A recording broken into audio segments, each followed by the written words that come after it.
We all know that light helps us see. It guides us through darkness, keeps us safe, and shows us the way forward.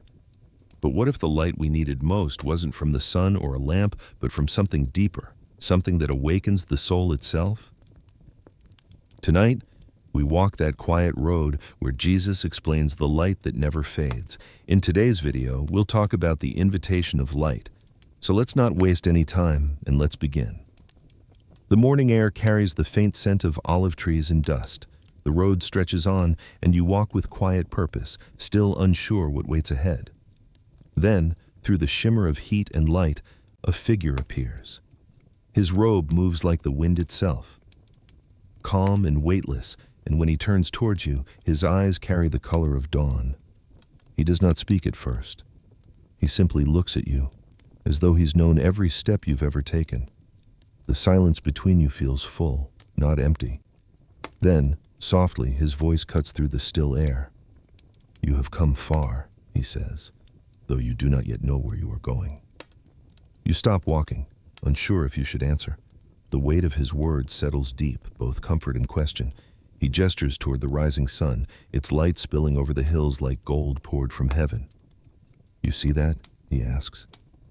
"It shines for everyone, the good, the wicked, the lost, the found. Yet not all walk in its light. Some keep their faces turned away." His gaze returns to you. Do you know what light truly is? You think for a moment, unsure. "The sun?" you answer weakly. He smiles, the kind of smile that makes the world feel still. "Not the sun," he says. "That is light for the eyes. I speak of the light for the soul. The one that reveals, that awakens, that restores." The words hang there like music, slow and deliberate. He steps closer, and as he does, you feel the warmth of something that isn't the sun at all, a presence that pierces without burning. "Those who walk in darkness stumble," he continues. "They do not see where they are going. Fear becomes their guide and despair their shadow.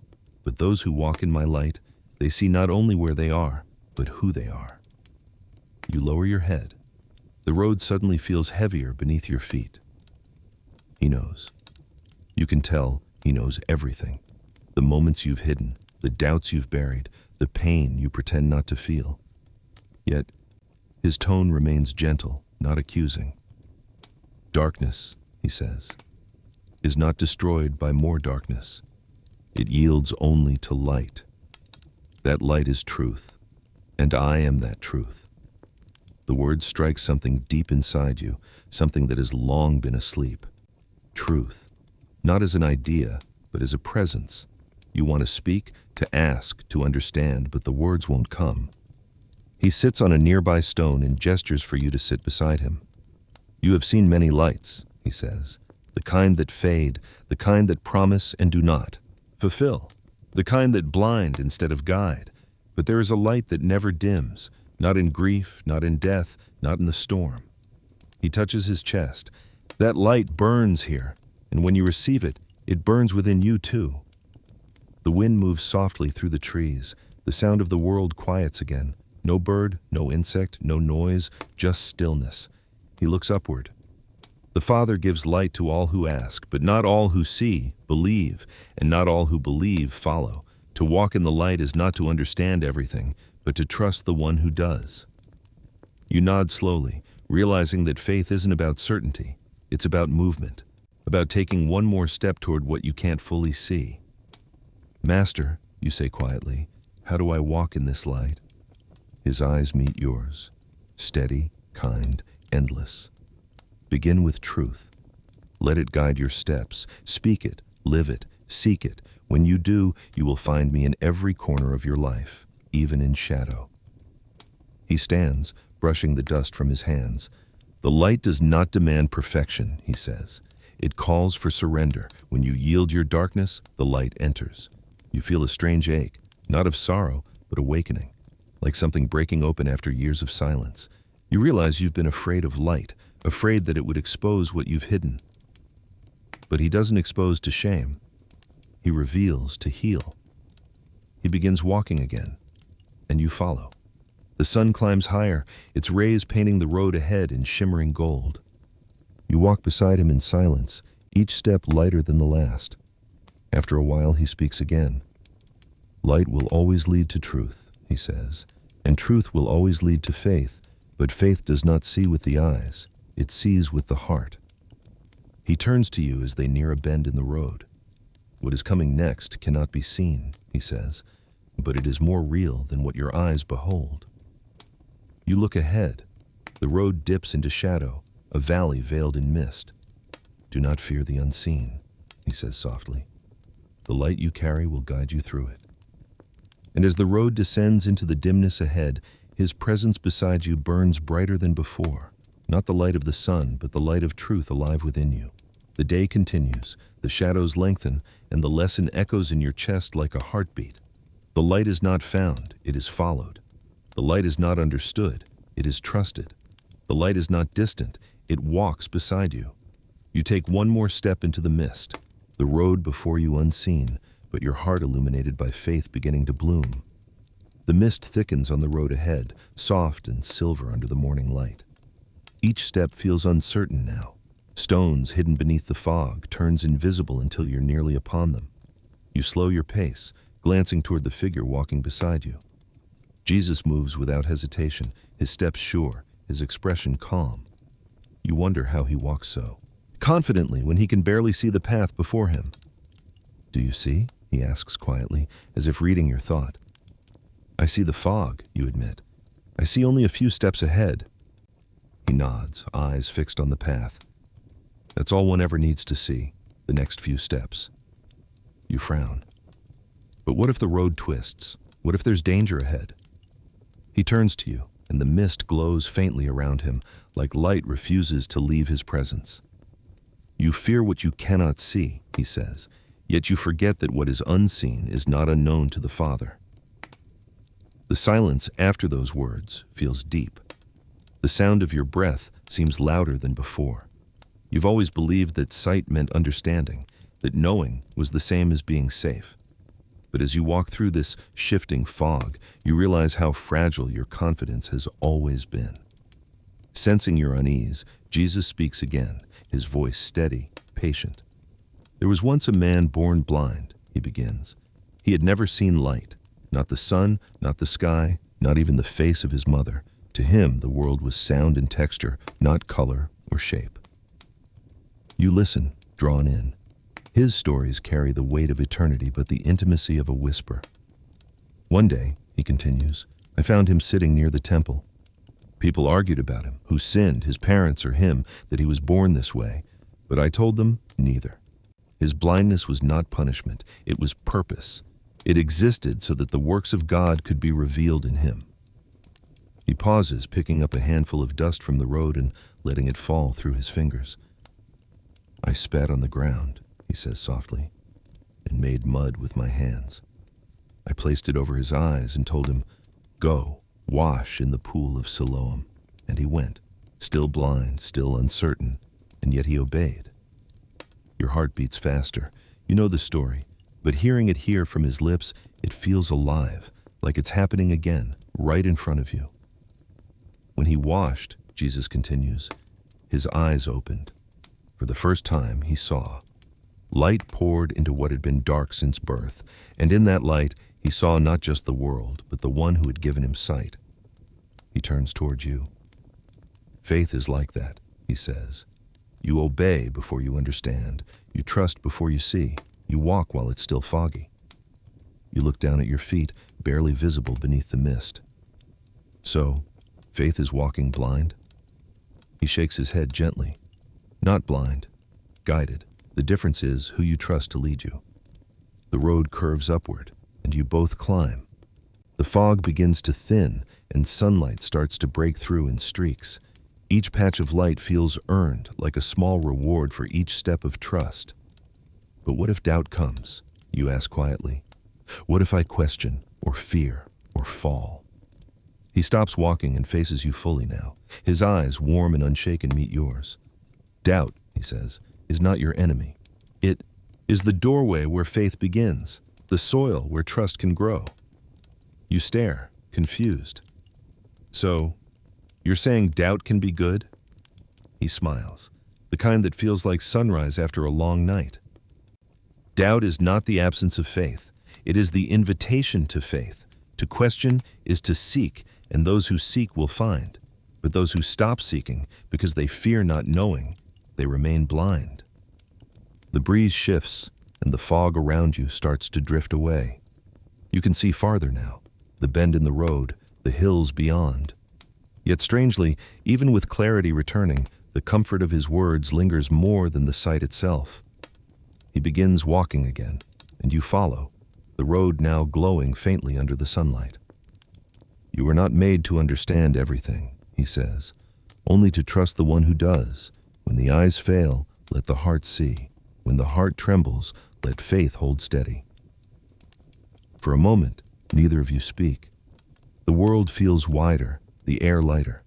You realize how much of your life has been spent waiting for certainty before moving. But now, step by step, you walk forward, not because you see, but because you trust. Ahead, the faint sound of birdsong breaks the silence. You hear them before you see them. Small, distant voices carried by the wind. Jesus tilts his head slightly, listening with a smile. Do you hear them? He asks. You nod. Yes, but barely. He looks at you knowingly.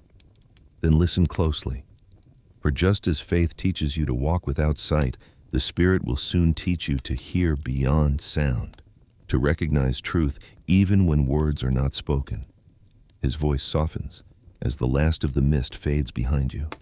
Faith begins with seeing beyond what eyes can hold, he says, but it grows when you begin to hear what hearts can only feel.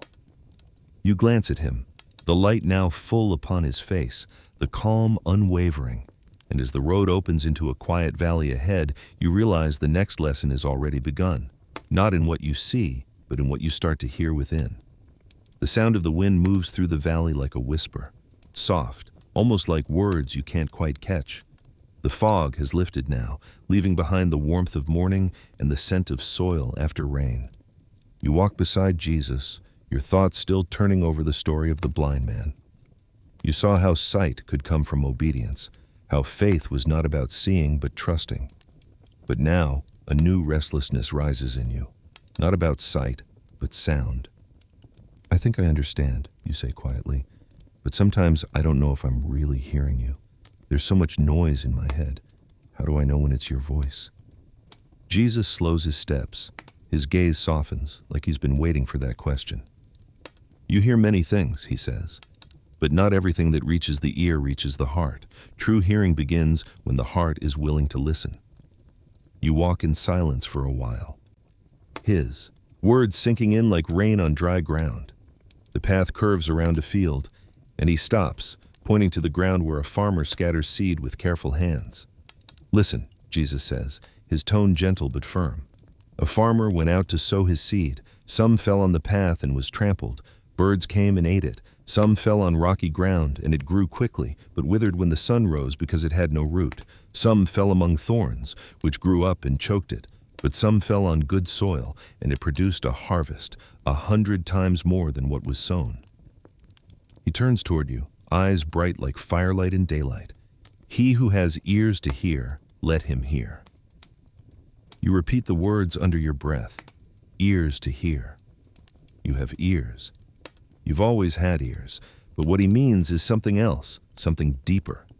You watch the farmer continue to scatter seed, his arm moving in a rhythm that feels timeless. Birds dart across the field, the wind hums through the grass, and the earth seems alive with quiet purpose.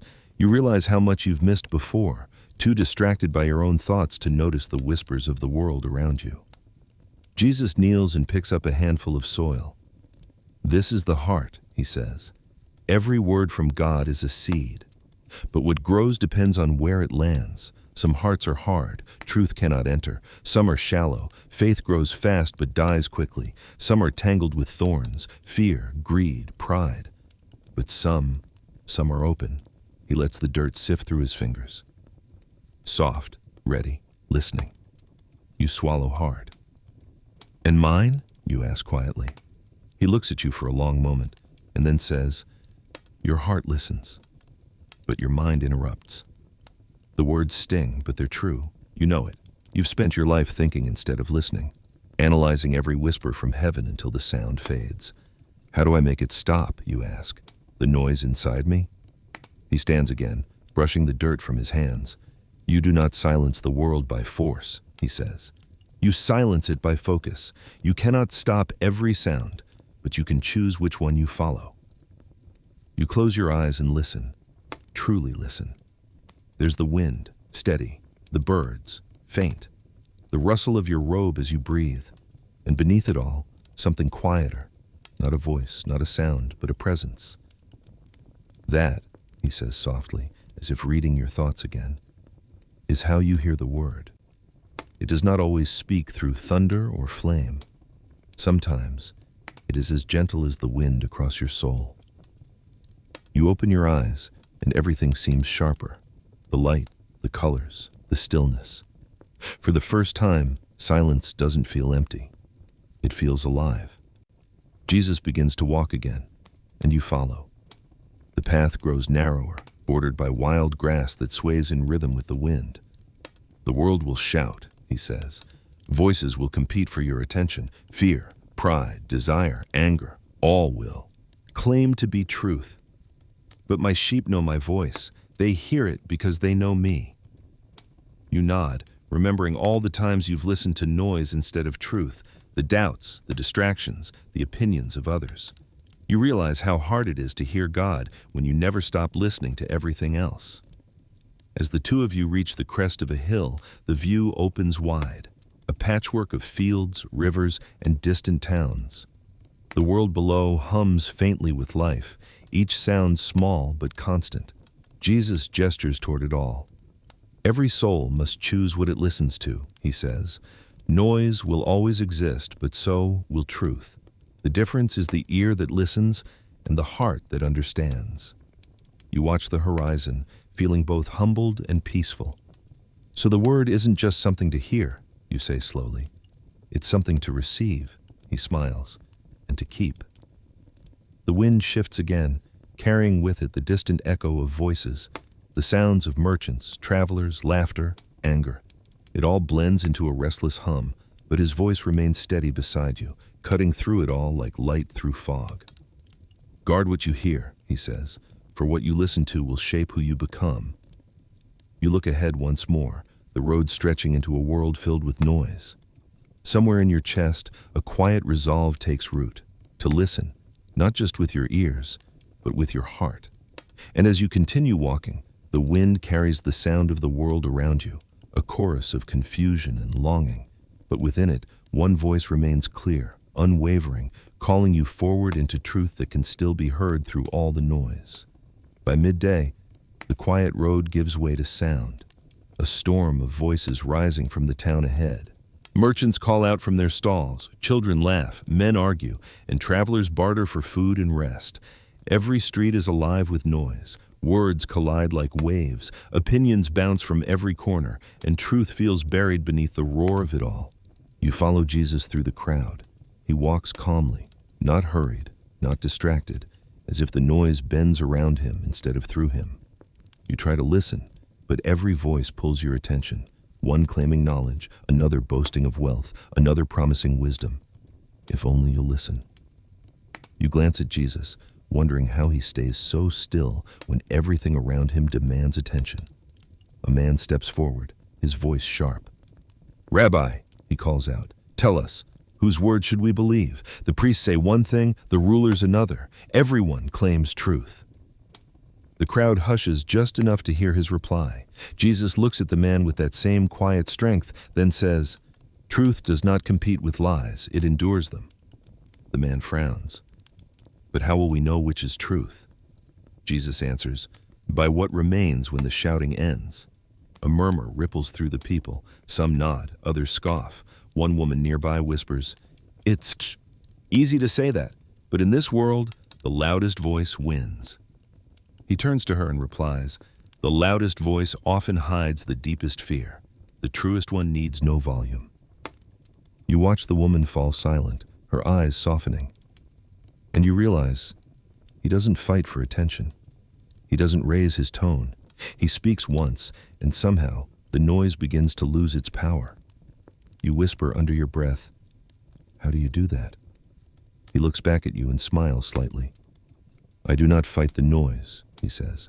"I speak above it, not louder, but higher." You think about that for a moment as the crowd begins to move again, each person with their own version of the truth, their own stories, their own angles. You see how easily truth becomes twisted when everyone's trying to win the argument rather than listen to the answer. Later, you both stop near a well on the edge of the market. The shouts are distant now, softened by the wind. Jesus sits beside the stone rim, dipping his hand in the cool water. "The world," he says, "is like this well, deep, noisy, and full of echoes. Many draw from it, but few taste what is pure." You kneel beside him, watching the ripples spread across the surface. Then how do we know when we've found what's real? He studies the water a moment, then stirs it gently with his fingers. "See how the surface trembles," he says. "You cannot see your reflection when it is disturbed, but when it becomes still, the truth appears." You understand. The problem isn't that truth hides, it's that the world won't stop moving long enough to see it.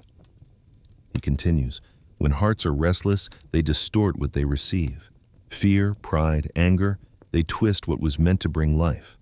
But when a heart grows still, truth can finally speak." You sit in silence beside him. Around you, the world goes on, haggling, shouting, laughing.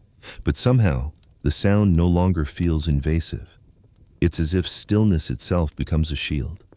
Then, Jesus stands and faces the crowd again. "Many of you seek truth," he calls out, "but you look for it in noise. You expect it to shout, to demand, to conquer. Yet truth does not shout. It endures. It does not argue. It remains. It does not force. It frees." The people grow quiet. Even the wind seems to pause, carrying his words like something sacred. You see faces in the crowd change, some thoughtful, some defiant. Truth, you realize, doesn't please everyone. It isn't made to. It doesn't adjust to make others comfortable. It stands, like a mountain, unmoved by passing storms. One man scoffs. "You speak as though truth belongs only to you." Jesus' voice stays calm. "Truth does not belong to me," he says. "I am truth, and yet I give myself freely to all who will listen." The man turns away, muttering, but Jesus doesn't chase him. He lets him go. That too, you notice. Truth never begs to be believed. As the crowd begins to scatter, you feel a strange quiet settle in your chest. You finally understand why he never competes for space in the noise. Truth doesn't shout to be heard. It waits to be found. He looks at you then, his gaze steady and clear. "Do you hear it?" he asks. You listen. The laughter, the wind, the footsteps, the marketplace. Then beneath it all, something else. Not a sound exactly, but a knowing. "Yes," you whisper. "I think I do." He nods. The heart that listens will always find truth, no matter how loud the world becomes. As you leave the town behind, the noise fades into memory. The hills open before you again, wide and peaceful.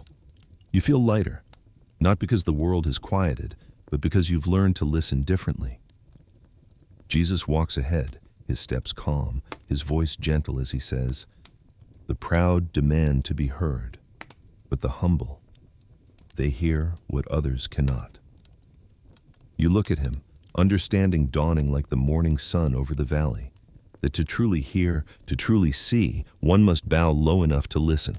And as you walk, the noise of the world fades into the distance, replaced by something greater, the still, enduring truth that whispers only to those humble enough to hear.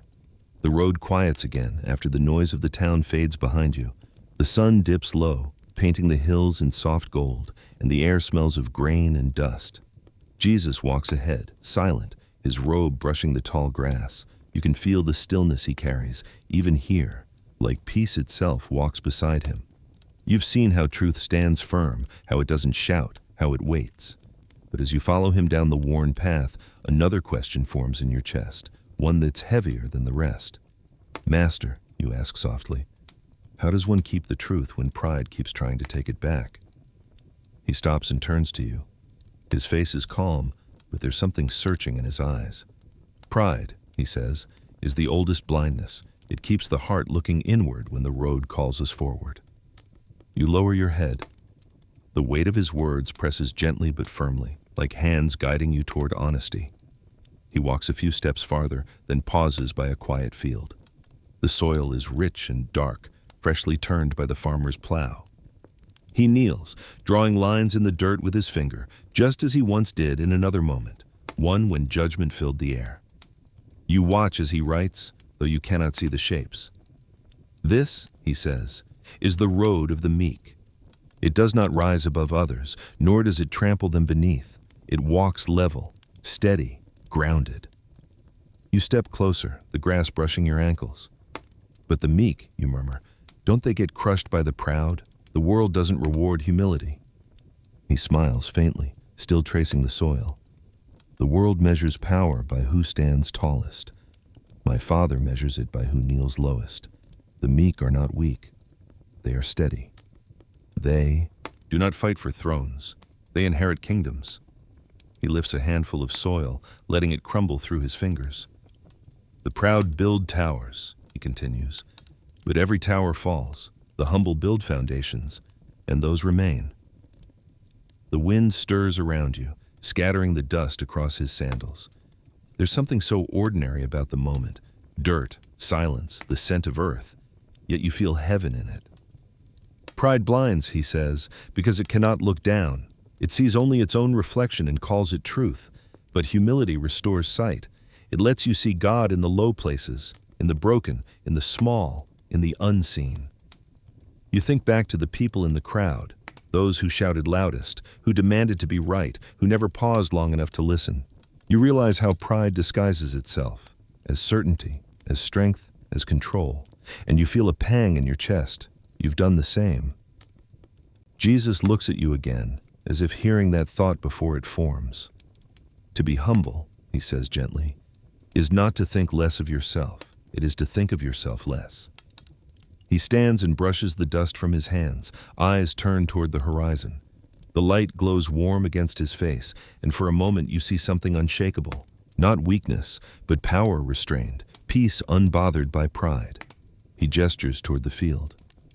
The earth belongs to those who walk low, he says. Those who do not fight for honor but give it freely. The ones who do not grasp but open their hands. You stare at the soil again. Then, humility, it's not about losing? He shakes his head. No, it's about letting go. The simplicity of it pierces you. Letting go, of recognition, of being right, of the need to be seen. Suddenly, you understand why he stopped to kneel instead of speak. His lesson wasn't just in his words, it was in his posture. You watch him begin walking again, and you follow. The road winds between olive trees now, the leaves whispering in the breeze. Master, you say after a while, if humility is the way to see clearly, then what do we see when we walk it? He smiles, eyes fixed ahead. You see others, he says. Truly see them. You see their hunger, their pain, their worth, not as the world counts worth, but as my Father does. When pride dies, compassion begins to live. The words settle deep, warm as the light fading over the hills. You realize humility isn't just about lowering yourself. It's about making room. Room for mercy, for kindness, for love that doesn't need to prove itself. Jesus glances at you once more, his steps slow and measured. The humble heart, he says, will always find the strength to serve. It bends, not to be stepped on, but to lift another higher. You look down at your own hands, rough from the journey, and you wonder what it would mean to live that way. Not chasing greatness, but giving it away. The sound of distant voices reaches your ears again. Travelers ahead, maybe resting by the next bend. Jesus' pace quickens slightly, and you know without him saying that there's more to learn. Not in silence this time, but in action. As the last light of day spills across the road, you walk beside him, heart open and quiet. The dirt clings to your feet, but you no longer mind. The ground that once felt low now feels holy. And as night begins to fall, you understand the truth in his words, that the humble road is the only one wide enough for love to walk freely. Night settles softly over the small inn at the edge of the road, Lanterns flicker in the windows, their golden light spilling across the dusty ground like liquid fire. You and Jesus enter quietly, the air filled with the smell of bread and oil, the low murmur of weary travelers. The day's journey has left your feet aching, your robe heavy with dust. All you want is rest. The innkeeper, an older man with kind eyes, offers a meal and a basin of water. "You've come far," he says. "Rest here.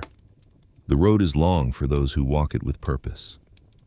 You nod gratefully, but Jesus only smiles. "The long road teaches the willing," he replies. His voice, even in the hum of the room, carries peace. You sit near the wall, watching him as he moves through the inn. Others glance at him too, drawn without understanding why. There's something about the way he carries himself, gentle, but with a weight that commands silence without demand. After a meal of bread and lentils, the travelers begin to settle. Some talk in low tones, others drift to sleep.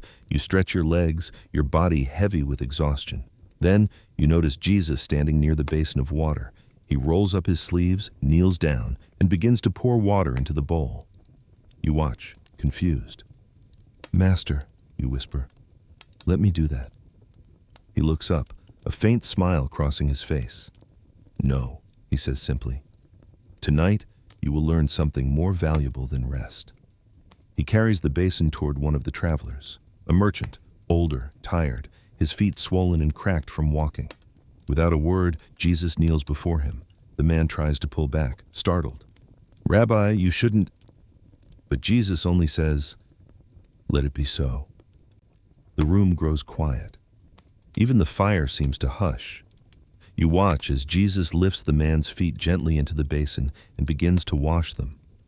His hands move slowly, reverently, wiping away dust and dirt as if each motion were an act of prayer. You can't look away. The Son of God, kneeling in the dirt, doing the work of a servant. Every movement cuts deeper than words. When he finishes, he looks up at the man, not from a place below, but from a depth higher than any throne. "You are clean," he says softly. "Now walk in peace." One by one, he moves to the others, washing, drying, speaking softly to each. Some weep quietly, others can only stare. You sit frozen, feeling something. Inside you shift, something that doesn't have a name yet. When he finally comes to you, your heart races. You pull back, shaking your head. "Lord, no, I can't let you do that." He meets your eyes. "If I do not wash you," he says, "you will not understand me." His tone carries no threat, only truth. Your resistance falters. Slowly you extend your feet. The water is warm and his hands are steady, careful, yet strong. As he wipes away the dirt from your skin, you feel something deeper wash away. Pride, fear, the illusion of control. Tears sting your eyes, unbidden. You don't know why you're crying, only that something sacred is unfolding, something too vast to contain. When he finishes, he sets the towel aside and looks at you with the same steady kindness. "Do you understand what I have done for you?" You shake your head weakly. "Not fully." He nods. "You call me teacher and Lord, and that is right. Yet I have knelt before you. If I, your Lord, have served you, then you must serve one another, for no servant is greater than his master, and no master is less than his love." The room is utterly still. His words linger, soft but heavy, like the weight of truth resting on every heart. You finally speak. "But Master, why? You have the power to command, to lead, to rule. Why choose this?" He looks toward the door where the night wind whispers through the cracks. "Because power without love corrupts," he says, "and love without service is hollow. The greatest strength is not in commanding others, but in carrying them." You glance at the basin, the water now clouded with dust. In it, you see a reflection not just of him, but of yourself, the person you've been, and the one he's teaching you to become. As he rises, the towel draped across his shoulder, you realize something profound, that serving isn't lowering yourself. It's lifting others so that love can stand taller than pride ever could. The travelers begin whispering among themselves, soft prayers, quiet awe. One man kneels beside Jesus, pressing his forehead to the floor. Another begins to weep openly. You feel the urge to speak, to say thank you, but the words are too small. Gratitude in this moment feels like silence. Jesus looks around the room, his eyes gentle, his expression peaceful. The world will call this weakness, he says, but I tell you, it is the strength of heaven. Whoever wants to be great must serve. Whoever desires life must give it. He picks up the basin one last time and sets it aside. The fire flickers low, shadows dancing on the walls. You can feel the warmth of his words in your chest long after the sound fades. That night, as you lie awake listening to the quiet breathing of others, you think of his hands. Hands that could command storms, yet chose to wash feet. And you realize, this is what power looks like when it is pure. Your eyes close slowly, heart still trembling from what you've seen. And somewhere in the space between waking and sleep, you understand that the road ahead will not only teach you to serve, it will teach you to forgive. Morning comes slow and soft. The first light spills across the hills, and the road hums faintly beneath your steps. The air is cool, heavy with dew, and the world feels quiet. Too quiet after the night before. You can still feel the warmth of the water on your feet, the image of Jesus kneeling burned into your memory. His words echo over and over. The greatest strength is not in commanding others, but in carrying them. As you walk, lost in thought, you notice a figure in the distance, a man lying by the roadside. His body is twisted awkwardly, half covered in dust. You hurry ahead, your heart tightening as you draw closer. His clothes are torn, his face bruised, his breathing shallow. You kneel beside him instinctively. "Sir," you whisper, "what happened?" His eyes flicker open. "Thieves," he mutters, voice rasping. "They took everything." Jesus approaches slowly, his shadow stretching long in the morning light. He looks down at the man without fear or hesitation. "He has not only been robbed," he says softly, "he has been abandoned." You look around. The road is empty except for the three of you. "Should we take him to the next town?" you ask. But Jesus doesn't answer right away. Instead, he crouches beside the man and begins to clean the blood from his face with the edge of his robe. His movements are gentle, the same reverence you saw when he washed the traveler's feet. "Do you see?" Jesus says quietly as he works. "This man was hurt by others' cruelty, but what wounds the soul most is not pain. It is the absence of mercy." You nod, not fully understanding. He looks at you, his eyes deep and searching. "Tell me," he says, "when others wrong you, what do you carry? Their sin or your resentment?" The question hits like a weight in your chest. You open your mouth, but no answer comes. Jesus continues tending the man's wounds. "Unforgiveness," he says, "is the burden the heart chooses to carry long after the hurt is done. It binds the soul more tightly than chains." You feel that truth sting somewhere deep inside. Memories you thought were buried begin to surface. Betrayals, harsh words, people who left you behind, faces you swore you'd forgotten. He finishes wrapping the man's arm and stands. "Forgiveness is not denying the pain," he says. "It is refusing to let pain own you. It is letting go so you may walk again." The injured man groans softly, and Jesus helps him sit upright. "Rest here," he says. "Help will come." Then he turns to you. "Come. The lesson is not yet complete." You hesitate. "Shouldn't we stay with him?" Jesus shakes his head. Forgiveness does not always mean returning to what broke you. Sometimes it means blessing from a distance and walking on. Lighter. As you walk, silence stretches between you, heavy with thought. The word forgiveness feels like a mountain, too high, too heavy. Finally, you speak. "It's hard," you admit. "Some people don't deserve it." He stops walking. "Neither do you," he says gently, "yet you have received it." The words cut, not cruelly, but cleanly, like light piercing through a closed door. He continues, "The Father forgives not because you earned it, but because he loves. Forgiveness is not approval of sin, it is freedom from its hold." You look away, ashamed.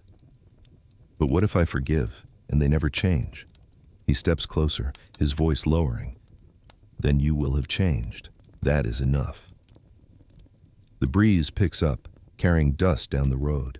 You watch the horizon shimmer and realize how long you've carried anger like armor, mistaking it for strength.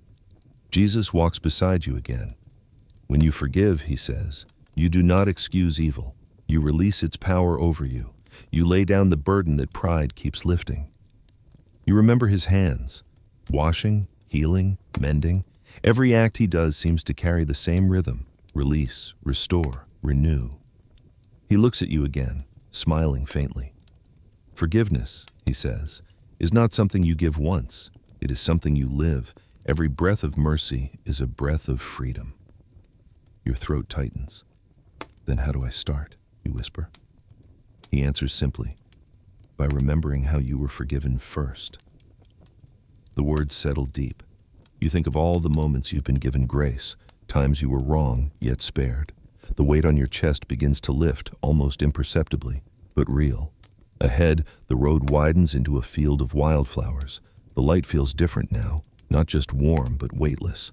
You stop walking, close your eyes, and breathe. Somewhere within, something releases. When you open your eyes, Jesus is watching you.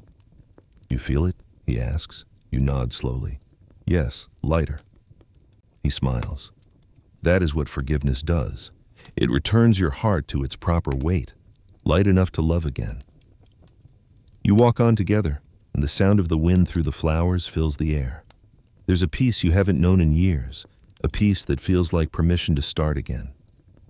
Jesus' voice breaks the silence, quiet but sure.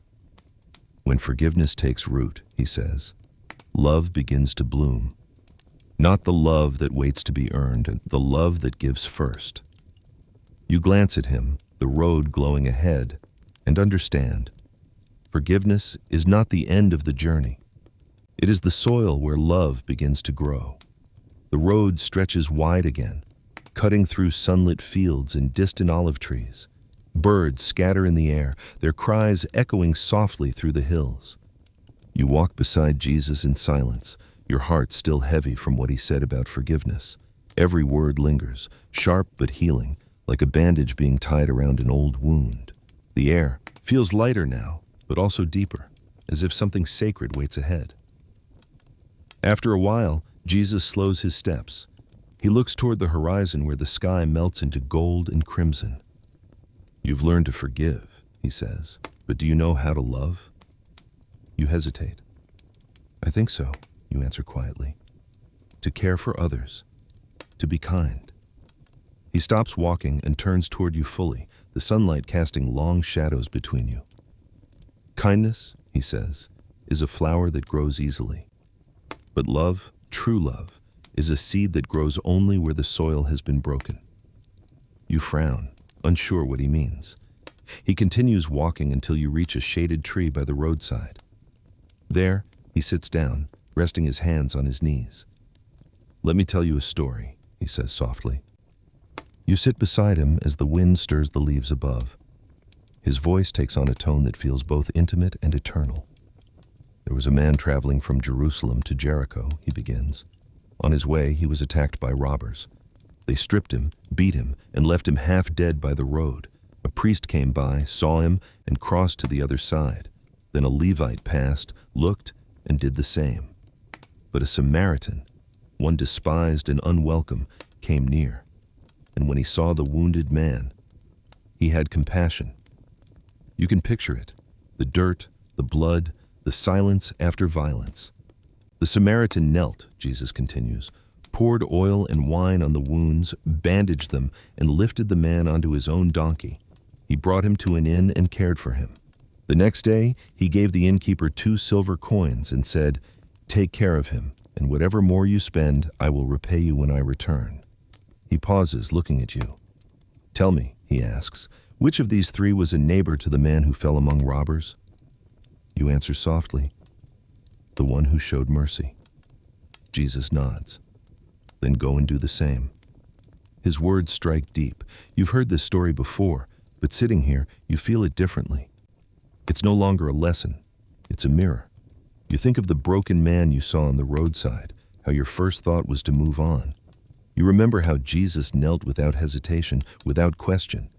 He didn't stop to ask if the man deserved it. He simply loved. You look down, guilt tightening your chest. "I didn't help him," you say. Jesus' eyes soften. "But you saw me do it," he replies. "Now you know what love looks like. He plucks a small blade of grass and twirls it between his fingers. Love, he says, is not a feeling.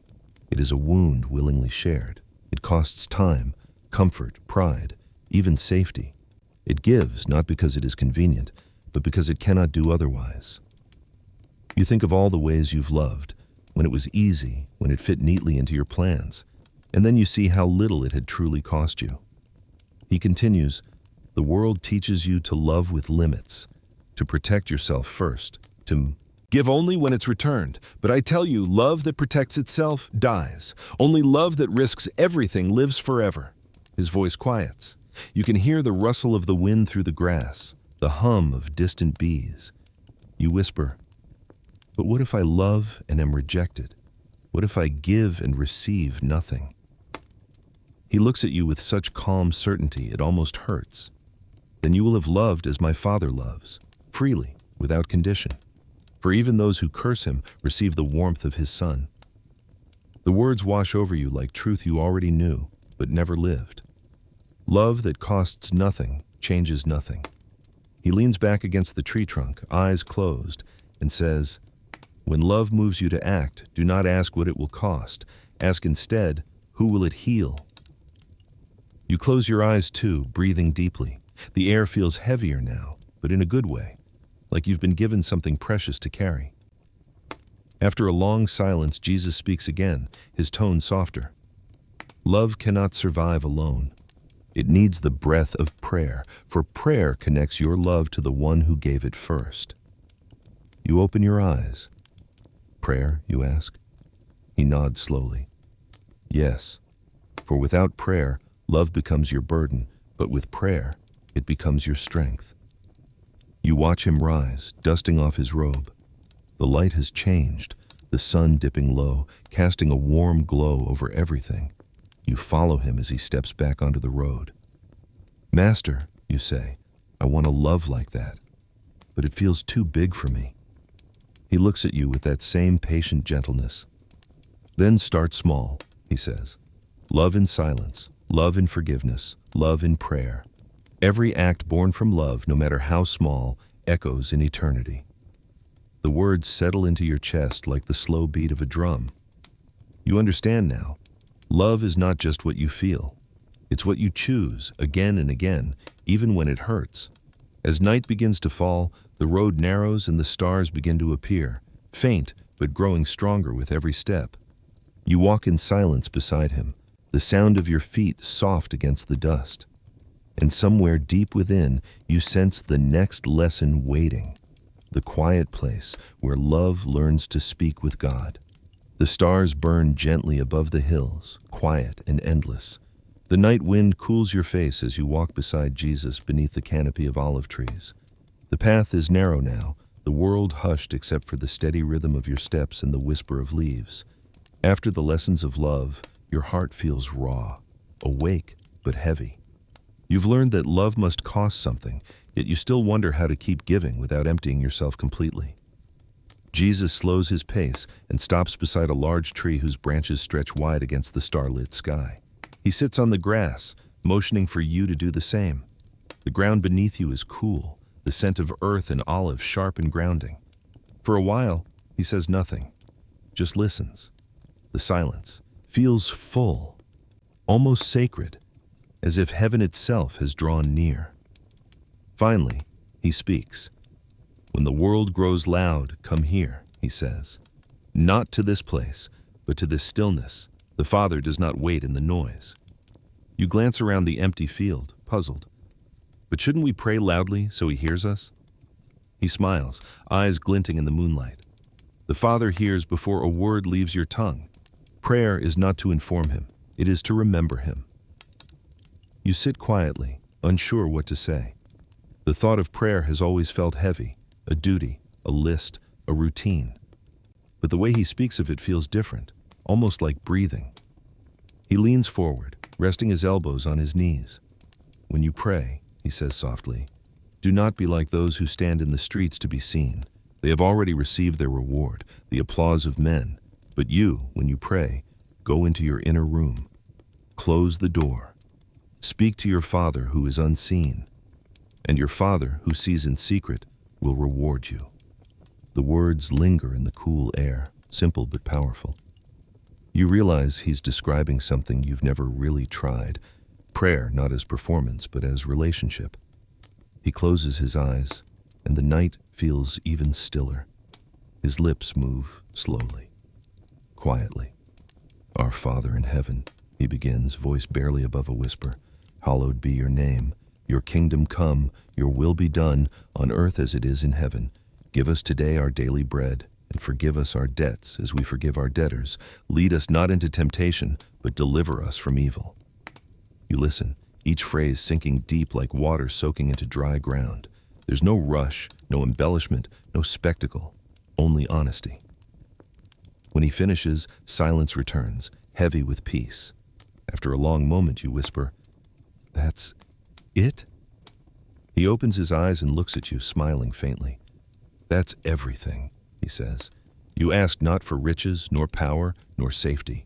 You asked for bread, enough for today, for mercy, enough for forgiveness, for strength, enough to endure. Prayer does not need to be long to be eternal." You lower your head, ashamed. "I think I've always tried to make prayer sound impressive." He nods gently. "Because the world taught you that volume means power. But in heaven, silence is the loudest language." The idea unsettles you, but in a comforting way, like realizing the truth has always been right in front of you. He picks up a small olive leaf and holds it between his fingers. "Listen," he says. You strain your ears, hearing only the soft rustle of branches. "That," he says. "Even this quiet movement, the leaf in the wind, the Father hears it. If he listens to the whisper of creation, do you think he will not hear you when your heart speaks?" You take a deep breath, feeling the stillness stretch through your body. For once, you don't feel the need to speak. You just sit, breathing, listening, being. After some time, you ask, "But what if I pray and nothing happens? What if the answer never comes?" He looks up at the stars, their light reflecting in his eyes. "Prayer is not about getting what you ask," he says. "It's about trusting the one you ask. The Father's silence is not absence. Sometimes he delays so your faith may grow strong enough to carry the answer." You let that truth sink in. The quiet feels different now. Not empty, but alive with unseen movement. He rises slowly, brushing the dust from his robe. "When you pray," he says, "do not rush. Speak honestly, then wait. Waiting is also prayer. It is faith's language." You stand beside him. The tree above sways gently, its branches whispering against the sky. You realize how much of your life has been filled with words, always talking, always asking, and how little you've listened. "Master," you say quietly, "I don't think I've ever truly prayed." He places a hand on your shoulder. "Then begin now," he says. "Say nothing. Let your silence speak for you." You close your eyes. The night hums softly around you, the breeze, the crickets, your heartbeat. There are no words, only presence. For the first time you understand, prayer isn't something you do, it's something you enter. When you open your eyes, Jesus is already walking ahead, his figure outlined by moonlight. You follow, still quiet, still listening. The stars seem to burn brighter now, as if heaven itself is watching. And as your steps fall in rhythm with his, you realize that prayer has changed you, not through what you've said, but through what you've surrendered. Ahead, the road slopes downward toward a valley shrouded in early mist. You can't see what waits below, but you feel peace, the kind that doesn't depend on answers. Jesus looks back at you and says, "Now that you've learned to be still, you will learn to wait, for the heart that prays must also learn to trust the timing of God." The valley below glows faintly with the first blush of dawn. Mist clings to the grass like breath on glass, and every sound, the rustle of wind, the chirp of waking birds, feels unhurried, deliberate. You walk beside Jesus in silence, still carrying the quiet he taught you beneath the olive tree. The peace of prayer lingers in your chest, but now a different restlessness stirs beneath it, the ache of waiting. For days you've walked this road with him. You've seen miracles, mercy, lessons carved into the dust. Yet part of you still wonders why the journey feels endless. Every step feels like preparation for something you can't yet name, and the waiting gnaws at you like hunger. Sensing your thoughts, Jesus glances your way. You wish the road would end sooner, he says. His voice isn't accusing, just knowing. You sigh, your breath visible in the morning chill. I only wish I knew where it ends. How much longer must I keep? Walking without knowing why. He stops, turning toward you, and points to a tree nearby. Barren, its branches reaching like fingers into the pale light. Do you see that? He asks. You nod. It looks dead, he says, but it's not. The roots are working beneath the ground, unseen. The waiting season is never wasted. It's where growth hides. You study the tree, noticing small buds you hadn't seen before, faint but real. So the waiting is part of it? He smiles. It is most of it. Waiting is not delay, it is formation. The Father does not withhold. He prepares. The words land heavy, the kind of truth that feels both freeing and painful. You've spent so much of your life rushing, wanting answers now, outcomes now, peace now. The idea that waiting could be the lesson feels both beautiful and cruel. Jesus sits at the base of the tree, resting his hands on his knees. You join him, the grass damp beneath your palms. Every soul, he says, walks through seasons. Some are bright as spring, when faith blossoms easily. Others are dry as desert, when even prayer feels empty. But all seasons serve the same purpose, to bring the heart into alignment with the Father's will. You stare at the ground, tracing circles in the soil with your finger. And what if I grow tired of waiting? He looks at you gently. Then you must learn to rest while you wait. Patience is not doing nothing. It is trusting that God is doing something. You let the silence stretch between you. The morning light grows stronger, filtering through the branches. The world around you seems to breathe, alive, slow, intentional. You wonder how often you've missed this quiet rhythm of creation by rushing past it. After a while, he speaks again. When you plant a seed, he says, you don't dig it up every day to check if it's growing. You water it, you wait, and you trust that life is forming beneath the surface. The same is true for your prayers. You nod slowly, feeling something inside you ease. But it's hard not to wonder if he hears, you admit. Jesus smiles. He hears, always. But sometimes his answer is not yes or no. Sometimes it's wait. For what you ask too early may destroy what it was meant to bless. The words settle deep. You think of moments when you forced your own way, when impatience dressed itself as ambition, and how often that led not to peace, but exhaustion. He gestures toward the horizon, where the mist begins to lift, revealing the faint outlines of a river. There are things the Father builds only in silence, he says. Strength that cannot come from speed, faith that cannot come from sight, love that cannot come without time. You follow his gaze, watching the sunlight ripple on the distant water. So waiting isn't punishment, you whisper. He shakes his head. No, waiting is the evidence of trust. When you wait in faith, you declare that God's timing is better than your own.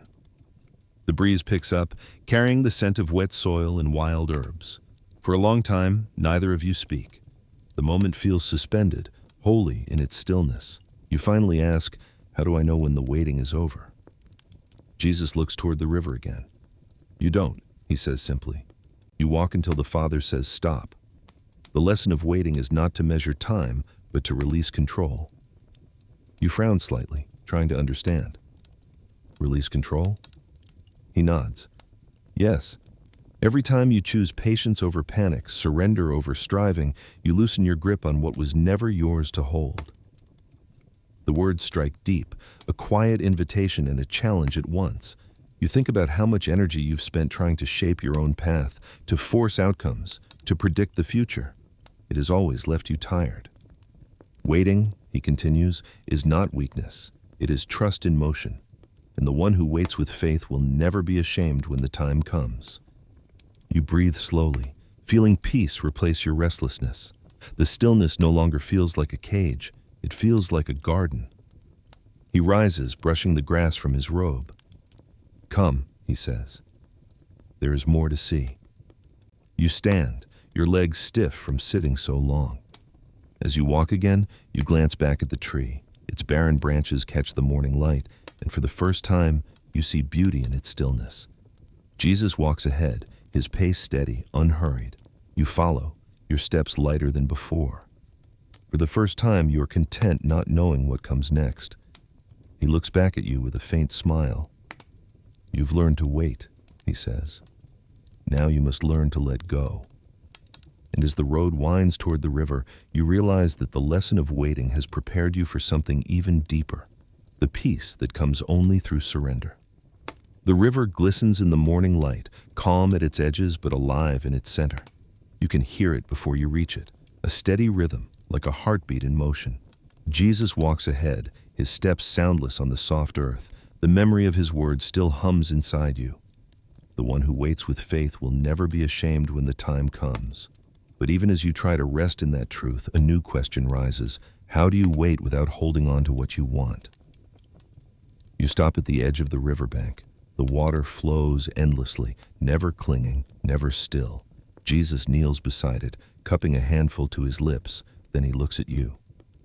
"You've learned patience," he says. "Now you must learn release." "Release?" you ask. He nods. "Yes, surrender is not the end of effort. It is the beginning of peace.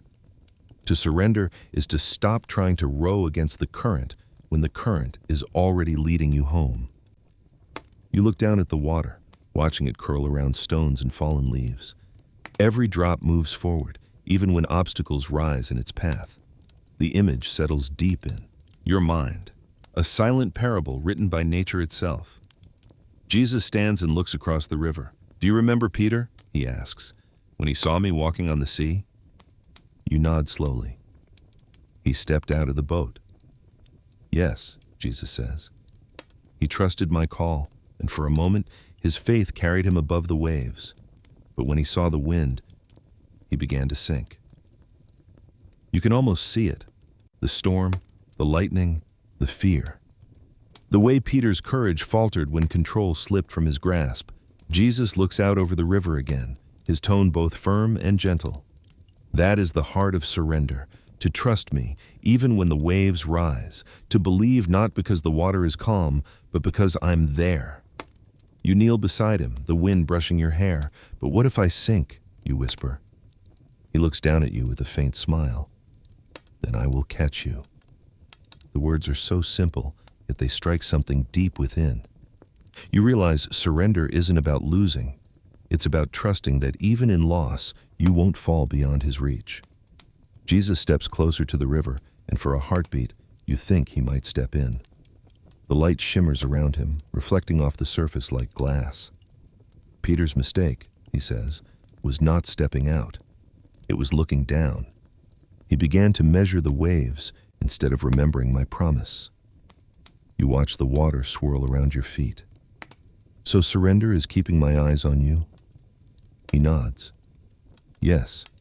You cannot see the whole sea, only the step in front of you. But faith is not sight. It is movement." The wind shifts, carrying a faint chill. Jesus looks toward the distant hills where the river bends. "Many cling to control because they fear chaos," he says. "But what you call control is only fear wearing a crown. It demands certainty. Faith demands trust." You think of all the times you've tried to hold your life together. Plans, dreams, expectations. You realize how much energy you've spent trying to steer your own course. He continues, "Surrender does not mean inaction. It means alignment, letting the will of the Father move through you like this river. You are not called to stop the flow. You are called to follow it." You crouch beside the water, dipping your hand into the current. It feels alive, always moving, yet effortless. You whisper, "Then why does surrender feel like weakness?" Jesus kneels beside you again. "Because pride taught you that strength is control," he says. "But real strength is trust. It takes greater courage to release than to hold." You stare at the river again, the reflection of the sky trembling on its surface. Slowly you unclench your hand and realize how long it's been tight, gripping invisible plans and fears. Jesus watches you quietly. "There," he says. "Now you're beginning to understand." You exhale, the air leaving your lungs like a sigh that's been waiting years to be free. It's hard, you admit. He nods. The cross was hard, yet it was surrender that redeemed the world. Every act of love is born from letting go of self. His words sink into you, heavy with meaning. You think of Peter again, his fear, his sinking, and the hand that lifted him. You understand now, surrender is not defeat. It is being lifted when you no longer have the strength to stand on your own. The wind grows softer. The river hums like a song beneath the sun. You sit together in silence, feeling the peace that comes when nothing is forced, when everything flows as it should. Jesus finally stands, brushing the dust from his robe. Surrender is not a single act, he says. It is a daily choice to trust the unseen hand that guides you. You rise to follow him, the sound of the river fading behind you. As you walk, your heart feels lighter, your steps slower but steadier. He looks over his shoulder and smiles. When you surrender, he says, you make room for peace. And when peace comes, it will not depend on what happens around you, only on who walks beside you. The words echo in your chest as you continue down the path. The water's rhythm lingers in your ears, a reminder of the truth he's planted in your soul. You don't have to steer the current. You only have to trust where it leads. Ahead, the path bends through fields bathed in soft light. You can feel peace waiting there, not the fragile kind born of circumstance, but the deep, unshakable peace that comes when everything has been laid down at his feet. The road winds through a quiet valley, where the air smells of rain and the grass shimmers like silver beneath the sun. The river's sound still lingers in your ears, but now it's faint, a distant hum fading into peace. You walk beside Jesus, your feet sinking softly into the damp earth, your thoughts still resting on his words. When you surrender, you make room for peace. You're beginning to understand, but part of you still wonders, what does that peace truly look like? Is it silence, stillness, the absence of struggle? Jesus glances at you as if he heard the unspoken question. Peace, he says softly, is not the absence of chaos. It is the presence of the Father in the midst of it. You let the words hang in the air, their meaning unfolding slowly. The wind rises, brushing through the tall grass, and clouds begin to gather on the horizon. A storm brews, faint thunder rolling in the distance. He doesn't stop walking. Many seek peace by avoiding the storm, he continues, but true peace comes when you walk through it and know you are not alone. The first drop of rain hits your shoulder, then another. Within minutes, the sky opens, rain pouring heavy, washing the dust from the road. You pull your robe tighter, heart racing. But Jesus doesn't move faster. He walks calmly, face lifted to the sky. You shout over the rain, "Master, shouldn't we find shelter?" He turns, water dripping from his hair, his eyes calm and clear. Why fear what listens to my voice? You freeze at his words. The storm seems to grow louder, but his tone doesn't waver. He lifts his hand toward the sky. Peace, he says, be still. The rain softens, the wind dies, the thunder fades into silence. You stand in awe, water running down your face, unable to speak. The world is utterly still, only the sound of droplets sliding from the leaves. Jesus lowers his hand and smiles faintly. Even storms obey when peace speaks. You swallow hard, heart pounding. I don't understand. You stopped it. Just like that. He walks toward you, placing a hand gently on your shoulder. The storm outside was never the one you needed to fear, he says. The storm within, the noise of worry, fear, control. That is where peace must first rule. You lower your head. You know he's right.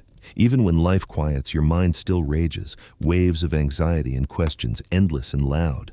He continues, peace is not found by escaping the storm, but by trusting the one who stands in it with you. You breathe slowly, feeling something shift deep within. The air feels clean, light, the tension in your chest begins to ease. Peace is not fragile, he says. It is not the still water you dare not disturb. It is the ocean itself, vast, powerful, unshaken. You look around at the soaked valley. Every drop of rain glitters in the sunlight that now breaks through the clouds. You realize the storm didn't ruin this place. It washed it. Do you see? He asks. The rain cleanses, the wind strengthens, the thunder reminds creation of its maker. So it is with your soul. Every storm that comes with me still leaves you whole. You nod, feeling your heart quiet, your breath slowing. He steps closer, his voice almost a whisper. The peace I give you is not like the world gives. It does not fade when troubles rise. It holds you when you cannot hold yourself. It steadies you when everything else shakes. You close your eyes, letting the words sink deep. It's not silence that fills you, but something steadier, like an anchor in your chest. You feel safe. Not because the road is easy, but because you finally believe you're not walking it alone. Jesus continues walking, and you follow, your steps lighter than before. The clouds part fully now, and sunlight spills across the valley. Every blade of grass sparkles with new life. You realize something. Surrender didn't just lead to peace, it made space for it. You'd been fighting for control, trying to calm storms that weren't yours to silence. Now, for the first time, you feel peace that doesn't depend on what happens around you. He glances over his shoulder and smiles. When you live in peace, he says, the world cannot take it. It can only notice it. For peace that comes from the Father shines even when the night is deep. You look at him, the light around him reflecting off the wet earth, and something within you feels deeply still. You no longer feel the pull to hurry, to fix, to question. The road ahead stretches long, but it no longer feels uncertain. Jesus stops at a nearby rock and sits, motioning for you to do the same. The warmth of the sun touches your skin. Rest here, he says. Let the peace settle where striving once lived. You sit beside him, the wind gentle now, carrying the scent of rain and wildflowers. The silence between you is not empty but alive, full of presence. After a long pause, he speaks again. Peace is not something you chase. It is something you receive. And once you have it, it will guard your heart and mind like a fortress of light. You breathe deeply, eyes closing. The world fades into stillness. You feel the rhythm of your heartbeat slowing to match the quiet around you. The peace he promised now pulsing through you like breath itself. When you open your eyes again, he's watching the horizon. Peace is the soil where renewal grows, he says softly. Rest in it, and your strength will return. You follow his gaze, the sky now clear, the land glowing with fresh life. The journey continues, but for the first time, it doesn't feel heavy. It feels holy. And as you rise to walk again, the peace that holds you moves with you, not as something fragile to keep, but as someone unshakable within you. The path softens beneath your feet, turning from stone to earth as the valley opens wide. The storm's scent still lingers in the air, that clean, holy smell after rain. And ahead, you hear the sound of running water. Jesus walks slightly ahead, his robe brushing the wild grass, his pace slow and unhurried. The peace that once felt fragile now lives quietly inside you, steady as your breath. You round a bend and see a small stream winding through the meadow, its surface rippling with light. Jesus kneels by the bank and dips his hands into the water. Here, he says, we will rest. You lower yourself onto the grass beside him, feeling the cool, damp earth beneath your palms. The air is warm, and the water sings softly as it moves. For a while, neither of you speak. You simply breathe, watching the sunlight scatter across the surface. Then, Jesus breaks the silence. The road is long, he says, and those who walk it must learn not only how to move, but when to stop. You glance at him, unsure. But shouldn't we keep going? There's still so much to learn. He smiles.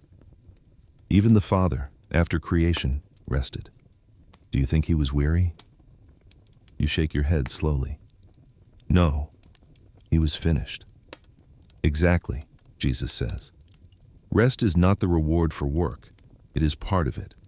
The Sabbath was not made as a rule to bind men, but as a gift to free them. To stop is not to waste time, it is to honor time. You stare at the water, watching it move around the stones without resistance. I never thought of rest as worship, you say softly. Jesus looks at you with quiet intensity. Stillness is one of the purest forms of worship, he replies. When you rest in the Father's presence, you proclaim that he is enough, that the world can turn without your hands upon it. The words fall over you like sunlight. You realize how much of your life has been spent running, chasing meaning, answers, approval. Even now, though your feet are still, your mind tries to keep moving. He seems to sense it. You've learned to walk by faith, he says, but not yet to rest in it. You trust me to lead, but not to sustain. True peace is found not only in surrendering control, but in learning to stop striving altogether. You lie back on the grass, the blades cool against your skin. Above you, clouds drift lazily across a sky washed clean. So the Sabbath, you murmur, isn't just a day. It's a way of living. He nods. It is the rhythm of heaven. Work and rest are not enemies. They are partners. Without rest, work becomes worship of self. Without work, rest becomes idleness. But when both are offered to God, they become harmony. You let his word settle. The stream hums its quiet song beside you, and the world feels perfectly balanced. Movement and stillness, sound and silence, creation breathing as one. After a few minutes, Jesus reaches into the stream and lifts a smooth stone from the water.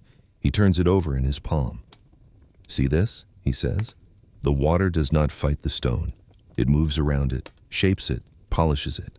So does rest shape the soul. It softens the sharp edges that hurry and worry leave behind." You smile faintly. "I think I've been the stone more than the water." He laughs softly, the sound warm and kind. "And now," he says, "you are learning to flow." The simplicity of that truth makes you close your eyes. The sound of the stream fills your senses. You can feel the rhythm of your breathing match its current. Slow, steady, alive. For the first time, you don't feel the urge to ask what's next. You don't think about where the road leads. You simply are. And somehow, that feels sacred. After a long while, Jesus speaks again, his tone low and reflective. "Many try to find me through constant motion, through doing, fixing, proving. But I'm often found most clearly in the pause, in the quiet between one heartbeat and the next." You open your eyes and turn to look at him. His gaze is distant, gentle. "The Father never rushes," he says. "He moves with perfect timing, and those who rest in him begin to move with his rhythm."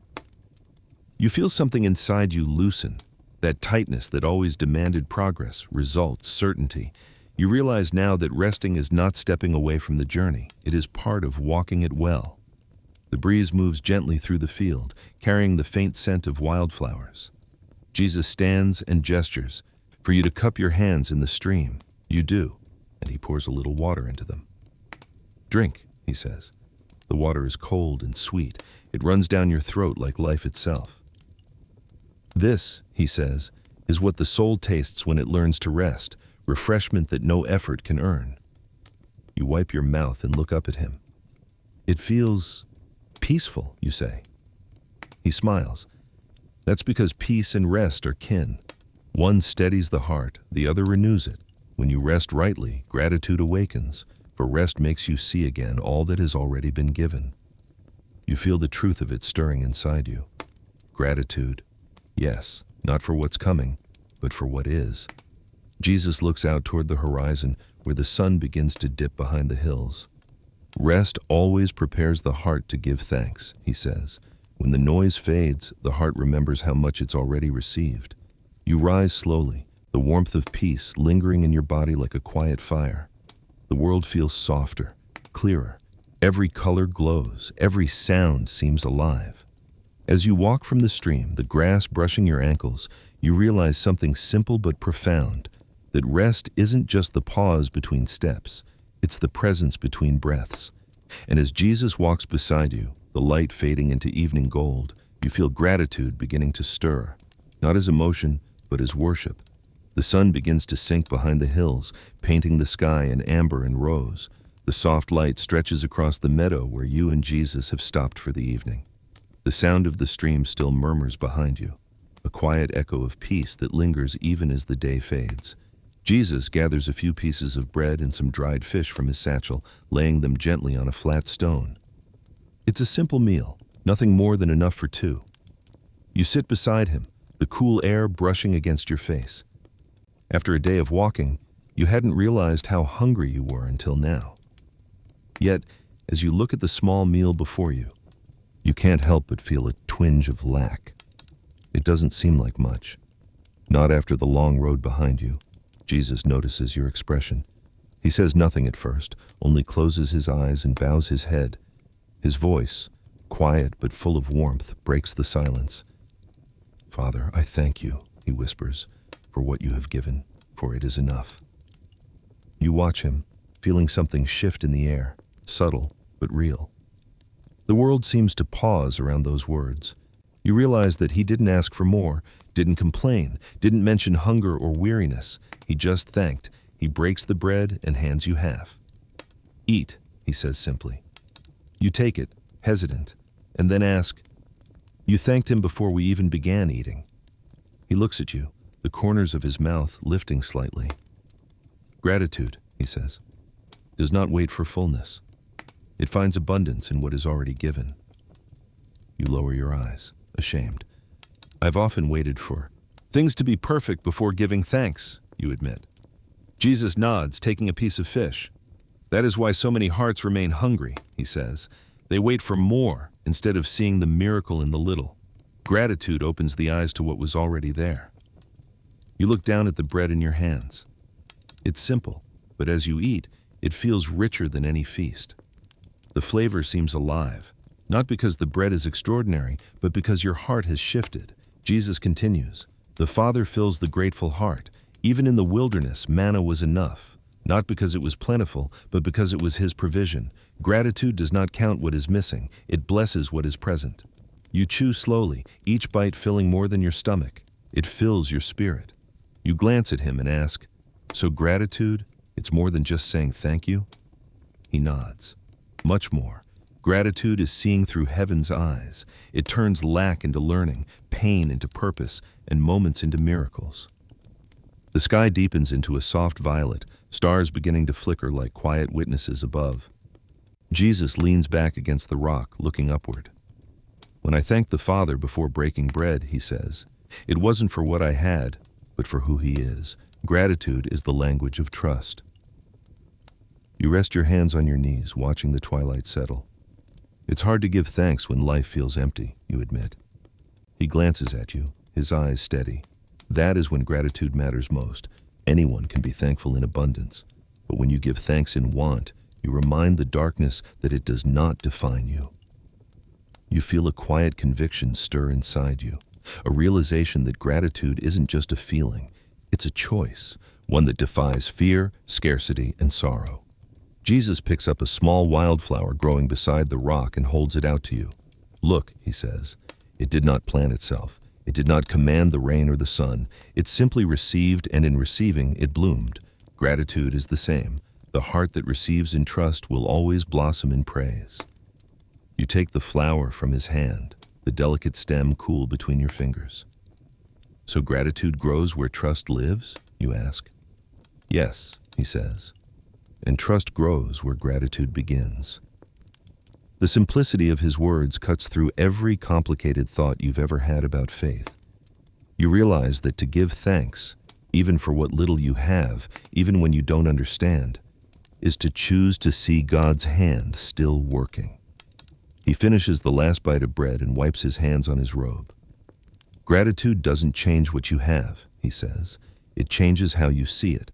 And when your eyes open, you will notice blessings that were always there, hidden behind discontent." You think of your journey so far, the dust, the hunger, the questions, the quiet lessons on the road. Every hardship that once felt heavy now feels holy. The road didn't take from you. It revealed what truly mattered. As the night deepens, the first chill of evening wraps around you. Jesus looks toward the horizon where the last trace of light lingers. "A thankful heart," he says, "is a lamp in the darkness. It does not deny the night, it shines through it." You close your eyes, repeating his words to yourself, letting them sink deep. Gratitude, not as reaction, but as revelation. When you open your eyes again, Jesus is watching you quietly. "Gratitude," he says softly, "always leads somewhere. It moves from the heart to the hands. When you are thankful, you begin to give. And when you give, you begin to love.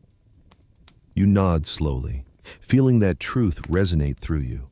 Gratitude isn't meant to stop at words. It flows outward, shaping how you live, how you see, how you serve. As the stars grow brighter, you both sit in the stillness, the meal finished, the peace deepening. You can feel something stirring, a call to act, to let this thankfulness become more than a quiet moment by the stream. You look at Jesus and say quietly, "I think I understand now."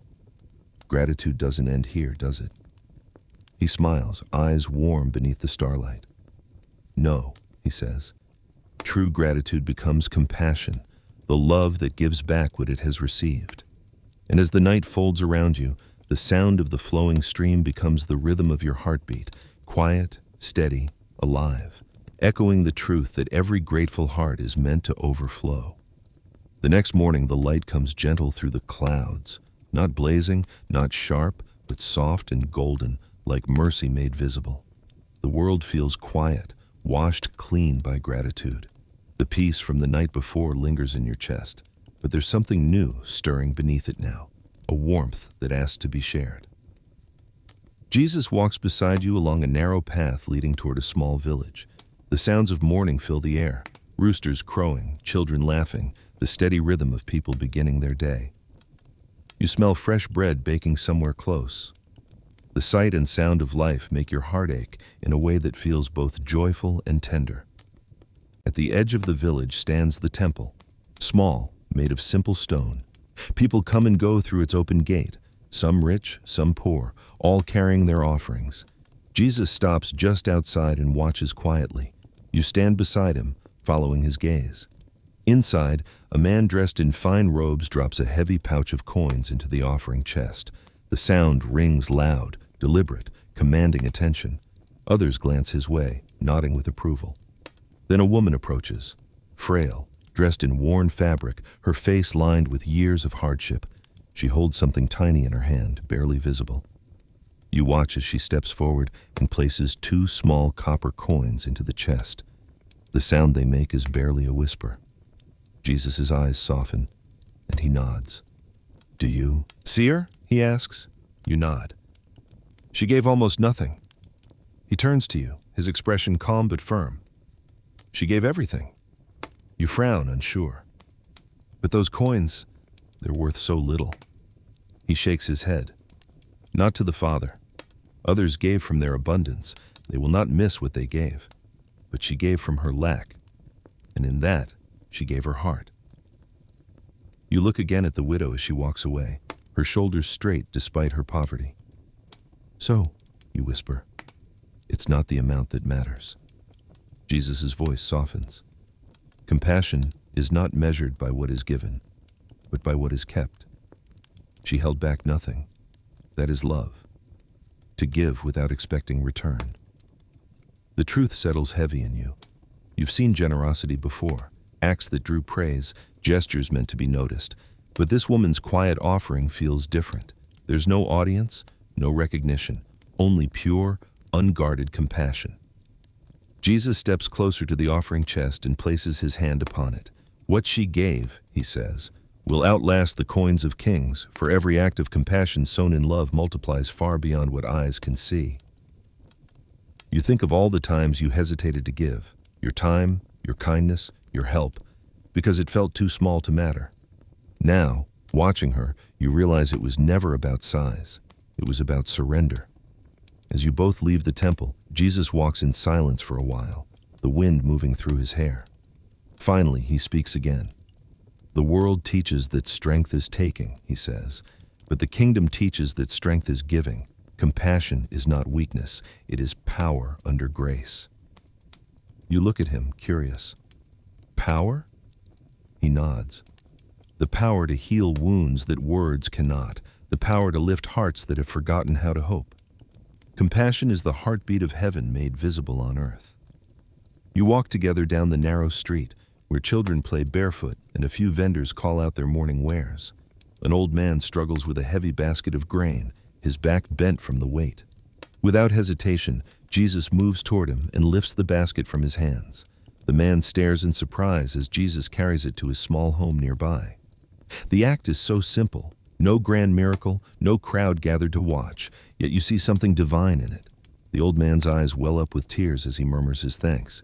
You follow, silent, watching how natural it is for Jesus to serve. No hesitation, no calculation, just love moving through action. When you leave the man's home, Jesus turns to you. Did you see how his face changed?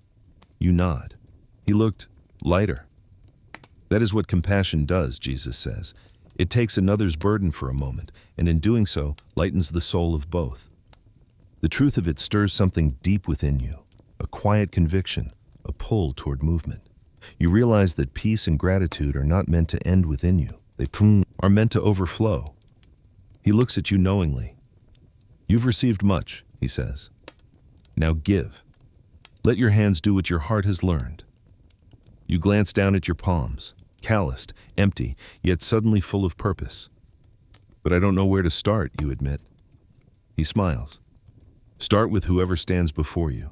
The road will always provide someone who needs what you carry. You think of the widow's offering again, how her small gift became something eternal. Maybe compassion isn't about grand gestures, but small ones, done with great love. The afternoon sun glows warm across the road as you both continue walking.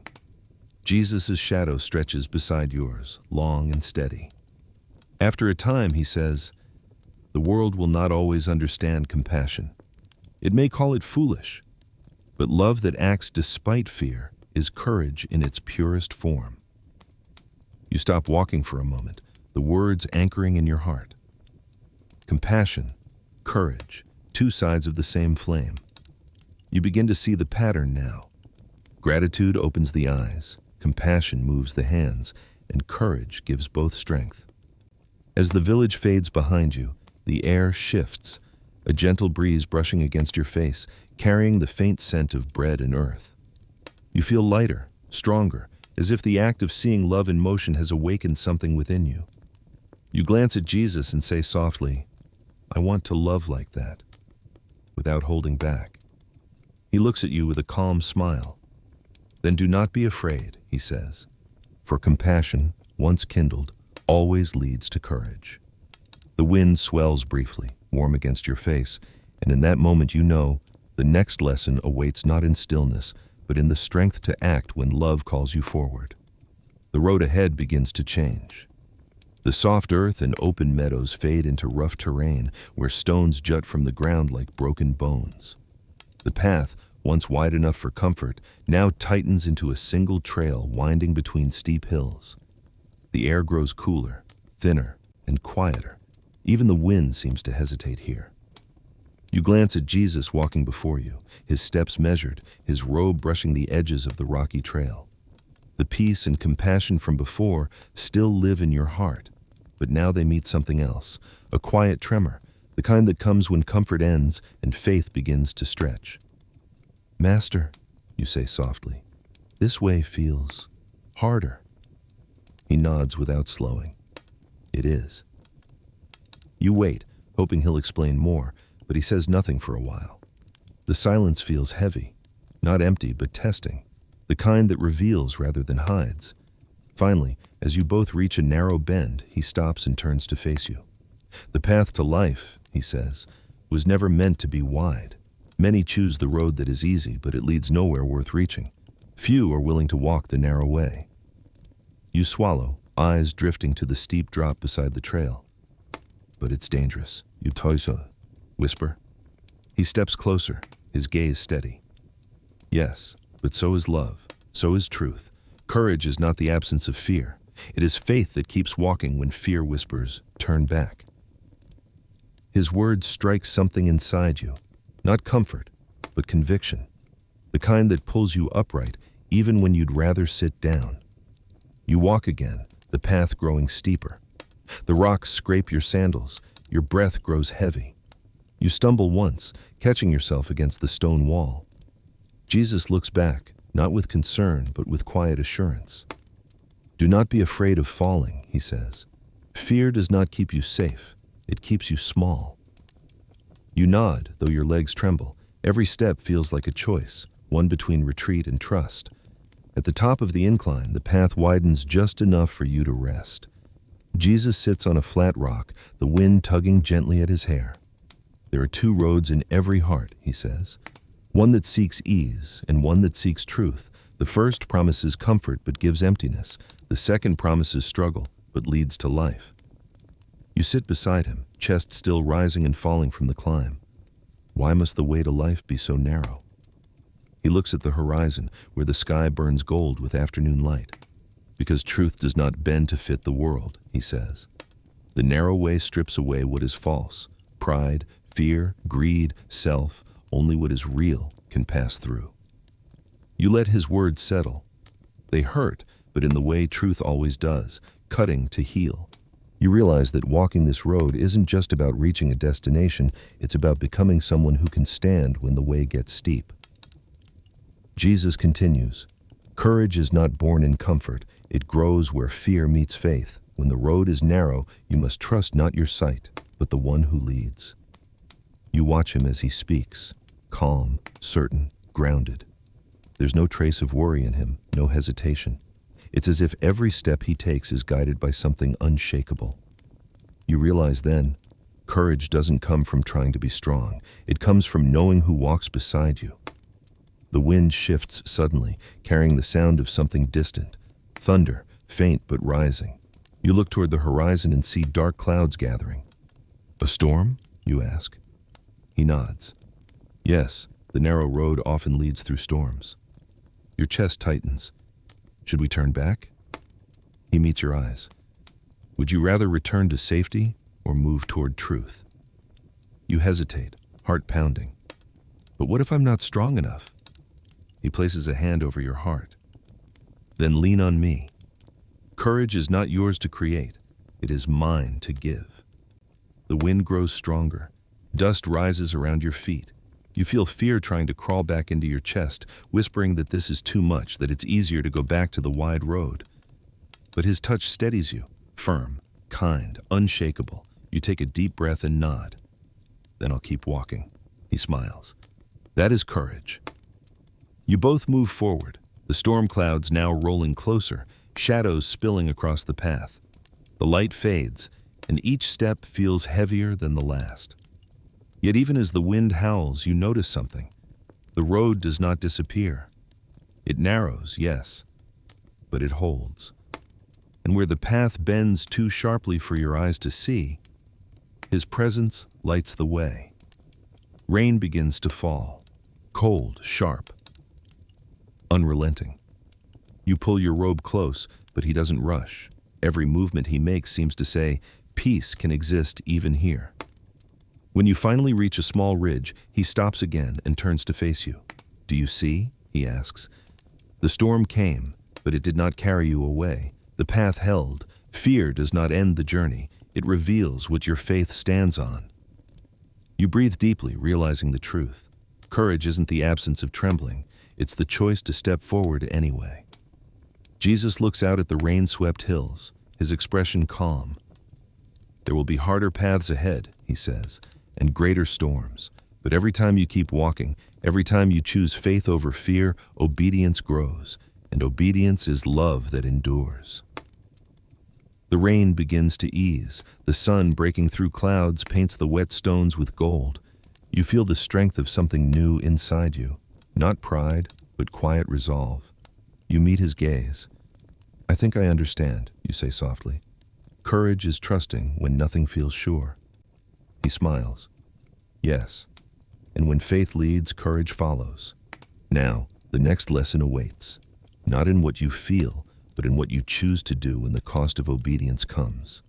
And as you walk again down the narrow, glistening path, you realize every step taken in faith is an act of courage, and every act of courage is obedience in motion.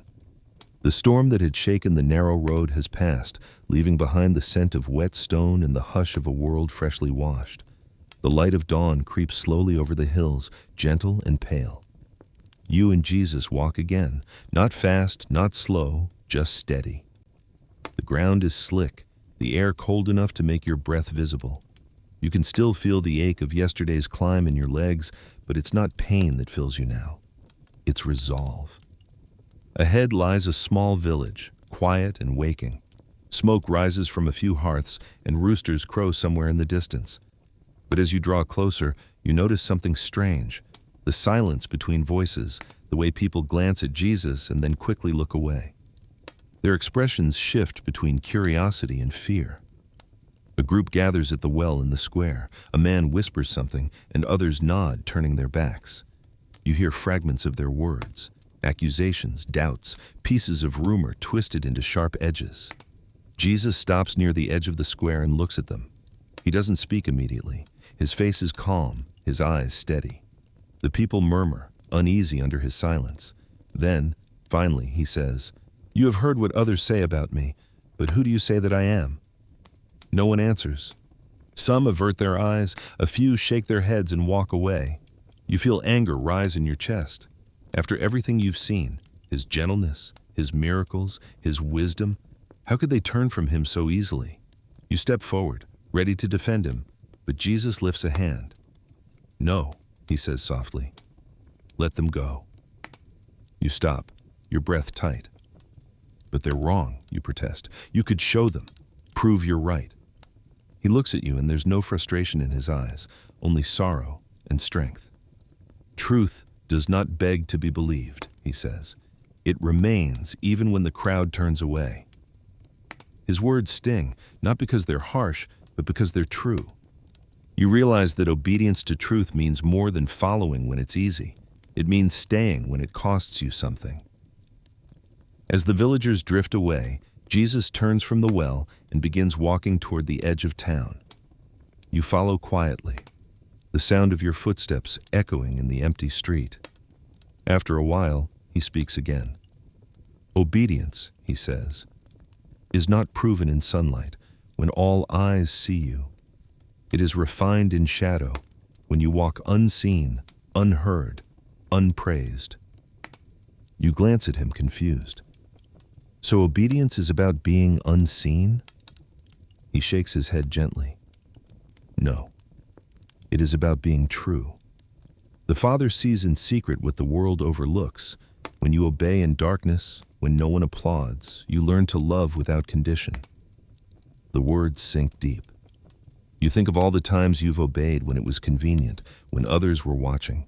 How much of it was driven by approval, not devotion. You feel a quiet shame, but also a longing to do better. He leads you to a quiet field beyond the village, where the ground is still damp and glistening.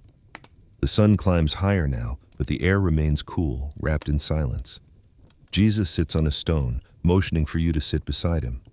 "When light fades," he says, "many stop walking because they fear the dark, but the one who obeys in shadow proves his faith in the unseen."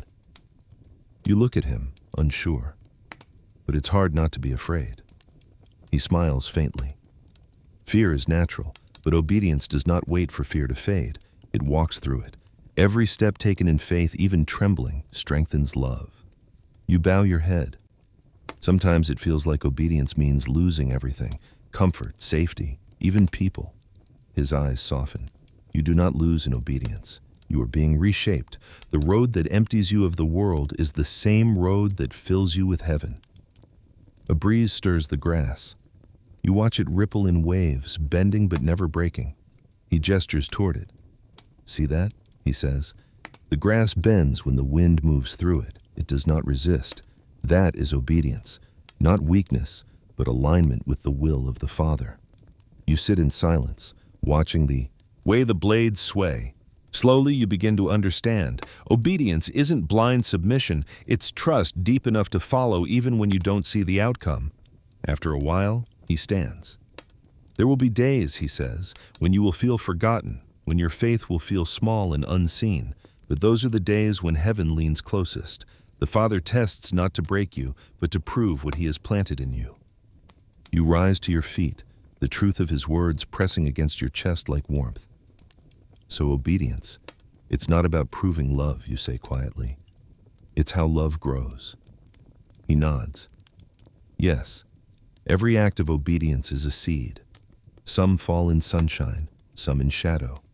but all will bloom in time. You breathe deeply, letting the cool air fill your lungs. The village is distant now, just a smudge of smoke against the horizon.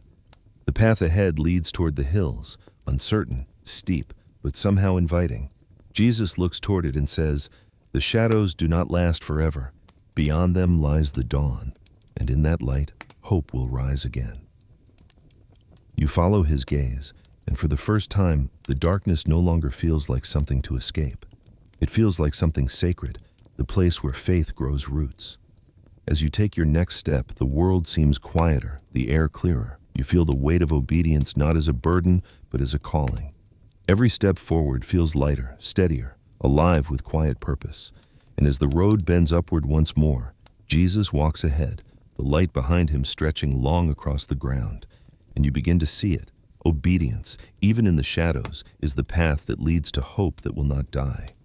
The hills grow steep again, their slopes dotted with wildflowers that somehow bloom even through stone. The air feels heavier here, charged with memory, like the earth itself carries stories of those who have walked this road before you. Jesus walks slightly ahead, his steps quiet, his posture unshaken. You follow, the ground uneven beneath your feet, the silence thick enough to feel. You've grown used to quiet, but this silence feels different, not peaceful, but weighted. As you walk, you notice shapes ahead on the roadside, people.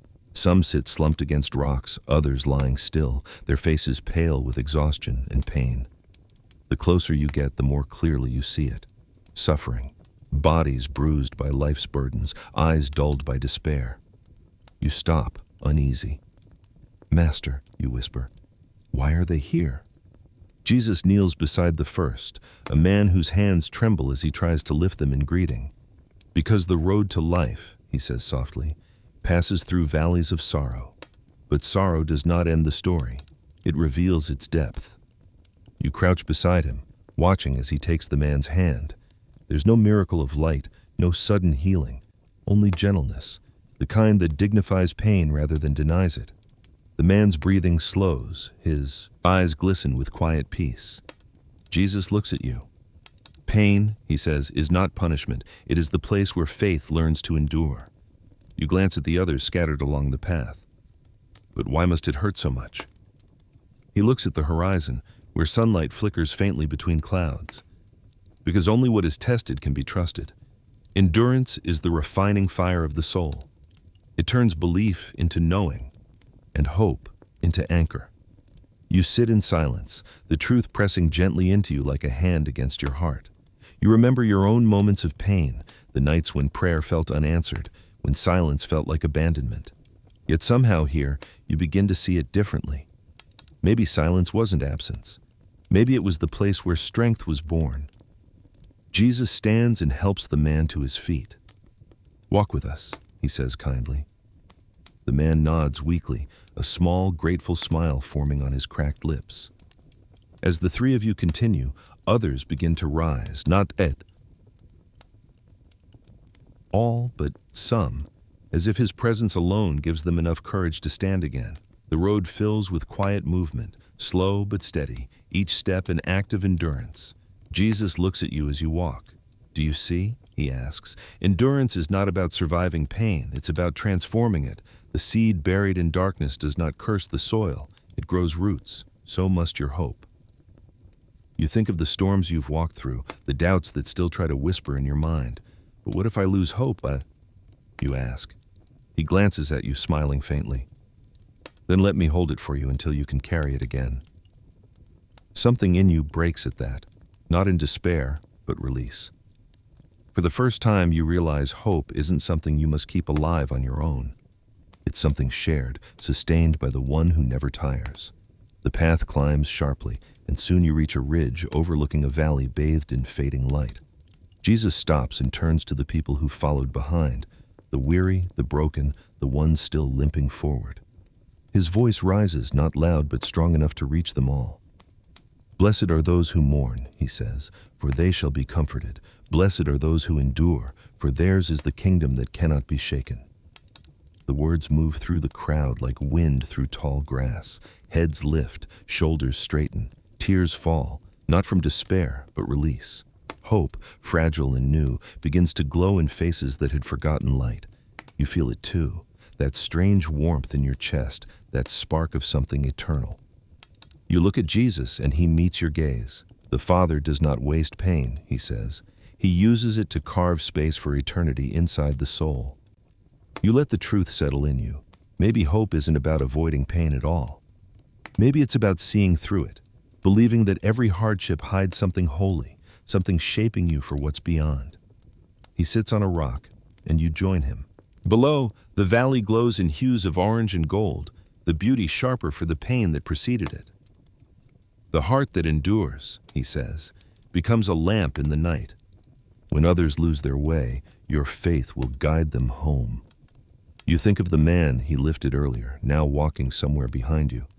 His weakness had become witness, proof that grace is strongest when strength runs out. Jesus stands again, brushing the dust from his robe. Hope, he says, is not fragile. It is forged. It is tested in fire, and it comes out pure. The ones who hold on when others give up, they are the builders of eternity. You rise with him, feeling a strange mixture of exhaustion and renewal. The journey still stretches far ahead, but something inside you has changed. The weight you once carried now feels lighter, not because it disappeared, but because you see its meaning. As the sun sinks behind the ridge, the world glows in quiet splendor. Jesus looks toward the horizon, where twilight deepens into blue. You've seen what endurance does, he says softly. It turns pain into purpose, and purpose into promise. You watch the last of the light fade, the stars beginning to blink awake above the valley. So hope isn't the absence of suffering, you say slowly. It's what survives it. He smiles, eyes bright in the dimming light, and more than survives, it grows. Hope that endures does not wait for reward, but soon you will see what faith sown in darkness reaps in light. You walk beside him again, your heart steady, your steps strong. The road ahead disappears into shadow, but you no longer fear it. Because now you know, every trial you endure is shaping something eternal, and beyond the darkness, faith's reward waits like the dawn. Night fades into a pale, expectant dawn. The air hums with quiet life, the kind that comes after storms and sorrow when the world feels freshly washed.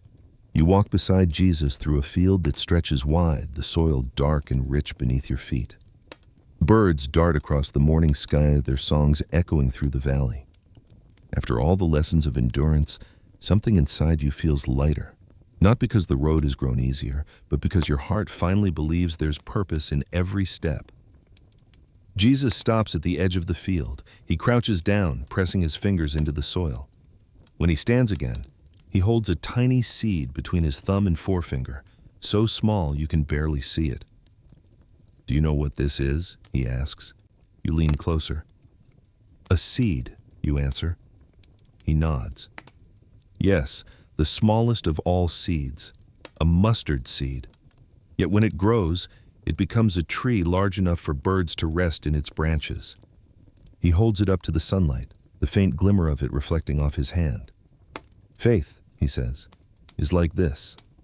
Small at first, almost unseen, but when planted, it can move mountains." You stare at the seed, barely larger than a atoll. Grain of sand. How can something so small have such power? He smiles gently. Because it does not depend on size, but on surrender. A seed does not grow by effort, it grows by dying, by giving itself to the soil.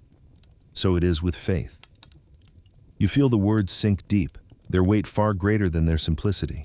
You think back to every step on this road, the fear, the waiting, the obedience, the storms. Each lesson felt small at first, but together they've shaped something unshakable within you. Jesus kneels and presses the seed into the ground. When faith begins, he says, it may look insignificant. People will doubt it. Even you may doubt it. But the Father sees what it will become. He waters small beginnings with his promise. You crouch beside him, running your hand over the soil. So faith isn't measured by how much we see. No, he replies softly. Faith is measured by how deeply we trust when we see nothing at all. You look up at him, the morning light glowing around his face. Then why does doubt still come? Because you are still human, he says.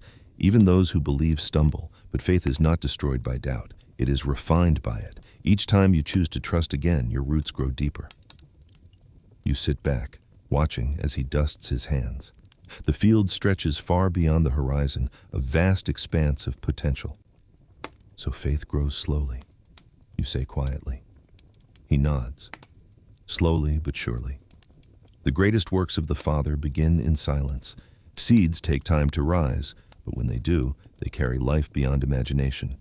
He gestures for you to stand. Together, you walk deeper into the field, the soil soft beneath your steps. The one who holds on to faith, he says, even when it feels small, will see miracles the proud cannot. For the Father delights in using the small to reveal his greatness. You think of your journey, how little you understood when it began, how often you wanted to quit, how your heart once feared the unseen. Yet now, as you look at the open sky, that you realize how that small faith has carried you farther than strength ever could. Master, you say, what happens when the seed grows? He looks at you with a knowing smile. When faith grows, it becomes shelter, not just for you, but for others. Its branches give shade to the weary, its roots hold steady in the storm. The reward of faith is not just what it receives, but what it becomes. You pause, feeling a sudden rush of understanding. So the reward isn't comfort? No, he says. The reward is transformation. The heart that once trembled becomes a home for others to rest in. The one who was once afraid becomes a source of strength. Faith does not end with you. It continues through you. He stops walking and looks at the horizon. The sun has fully risen now, spilling gold across the land. The Father honors every small step of faith, he says, even when no one sees, even when you feel unseen. Every time you choose trust over fear, you plant eternity in the soil of time. You close your eyes for a moment, feeling the warmth of sunlight on your face.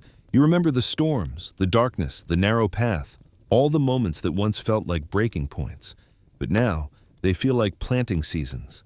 Every hardship, every unanswered prayer, every act of surrender was a seed, and faith has been quietly blooming beneath it all. When you open your eyes again, Jesus is looking at you, not with pride, but with joy. Your faith, he says, has begun to grow. You glance at your hands, empty, yet somehow full. It doesn't feel like much, you admit. He nods. It never does at first, but heaven sees what is hidden. And soon, what was planted in pain will rise in power. You breathe in deeply, the scent of earth and sunlight filling your lungs. The world feels alive, not because it's changed, but because you have. As you both continue walking, you see a faint shimmer in the distance, water glinting beneath the morning light. It looks like a river winding through the land, its surface gleaming like glass. Jesus gestures toward it. That, he says, is where mercy flows, for faith that grows must one day learn to give, to heal what is broken. You watch the light dance on the water's surface, your heart steady with quiet awe. You know another lesson waits there, one about mercy, forgiveness, and the love that restores. But for now, you simply walk beside him, carrying a faith that once felt small, and realizing that in the hands of the eternal, even a seed can move mountains. The river glows like liquid glass beneath the late morning sun. It winds quietly between the trees, catching flashes of gold from the sky above. You and Jesus walk beside it, your feet brushing against the reeds that line the shore. The sound of water moving over stone is steady, calming, but not everything along this path feels calm. Ahead, you notice a woman kneeling near the water's edge, her shoulders shaking, her face buried in her hands. Her clothes are torn, her hair tangled. You can see streaks of dirt and tears on her cheeks. Around her, a small group of men stand at a distance, their eyes sharp with judgment. They whisper among themselves, pointing toward her, voices full of disdain. Jesus slows his pace. His expression is neither surprised nor angry, only deeply, quietly aware. He walks closer, and the men straighten, shifting uncomfortably as he approaches. One of them speaks first, his tone edged with self-righteous certainty. "Teacher," he says, "this woman was caught in sin. The law says she should be punished. What do you say? You freeze, unsure how he will answer. The air thickens with tension, not from the woman's shame, but from their hunger to see it condemned. Jesus says nothing. He simply kneels beside her, the same way he once knelt by the man on the roadside, the same way he's knelt by every soul that thought itself unworthy. With his finger, he begins to draw in the dust. The men shift, impatient, demanding a reply. Finally, he looks up at them and says softly, "Let the one who is without sin cast the first stone." The words drop into the silence like stones themselves, heavy, unshakable.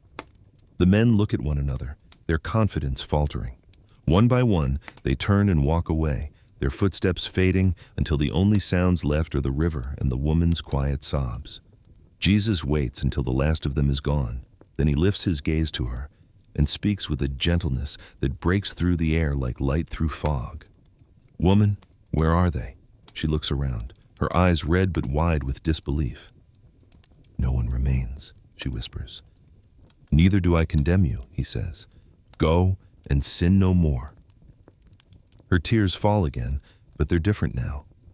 Lighter, freer. She nods, pressing her trembling hands over her heart, as if trying to hold something sacred that's just been placed inside her.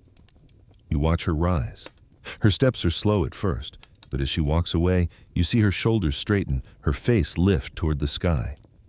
Something unseen has changed her, not erased her past, but rewritten it. You turn to Jesus, stunned. You didn't excuse what she did, you say, but you didn't condemn her either. He looks at you with eyes that hold both truth and tenderness. Mercy, he says, does not ignore sin. It heals what caused it. Where judgment wounds, mercy restores. You glance toward the path the woman took, her figure now distant but radiant in the sunlight. "She looked dead inside when we found her," you whisper. "Now she looks alive." He nods. That is what mercy does. It resurrects what shame has buried. You think about the men who stood ready to accuse, how sure they were of their rightness, how quick to condemn. You realize that in some quiet way, you've been one of them too, quick to measure others by their failures while hiding your own. Jesus begins walking again, the hem of his robe brushing the dust he wrote in moments earlier. The Father's mercy, he says, is not a softening of justice. It is justice fulfilled through love. The guilty are not set free to continue in darkness. They are restored so that light might live in them again. You walk beside him, processing the weight of his words. "So mercy isn't weakness," you say slowly. He shakes his head. "No, mercy is the strength that love uses to mend what truth alone cannot." You pass by a patch of lilies blooming near the water, their white petals open toward the sun, their roots buried deep in mud. Jesus stops and touches one gently. "Do you see this flower?" You nod. "It grows from the same earth that once held decay," he says, "yet it rises pure." That is mercy. New life drawn from what was unclean, the saka. World calls it impossible. The Father calls it grace. You stare at the flower, realizing how perfectly it mirrors the woman's story. Her past hadn't disqualified her. It had become the soil where redemption could take root. As you continue walking, Jesus' tone softens further. "Those who receive mercy must also give it," he says.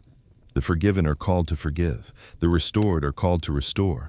Mercy that stops itself withers like a flower cut from its stem." You feel his words settle into you like seeds, small but alive. You realize that the road isn't just about learning truth or surviving hardship, it's about becoming a vessel for mercy. To forgive, not because someone deserves it, but because you have been forgiven too. You look at him. "So the road isn't just about faith," you say. "It's about becoming new." He smiles. "Yes, mercy is the beginning of renewal. When love restores what was broken, the heart learns how to live again." You look ahead, the path winding toward brighter land, the sound of the river fading into the distance. The world feels softer now, as if mercy itself breathes through every leaf and ripple. You can still see, in your mind, the woman's face, the moment her shame turned to light, and something within you stirs, the quiet desire to be remade the same way. As you walk on, Jesus speaks once more, his voice low, steady, and sure. The road of mercy leads to renewal. For every soul restored by grace, a new heart begins to beat, one that remembers not its sin, but its Savior. The air feels lighter, the sunlight warmer. You walk with him, your heart swelling with quiet hope, knowing that the next lesson waits not in what is broken, but in what is made new.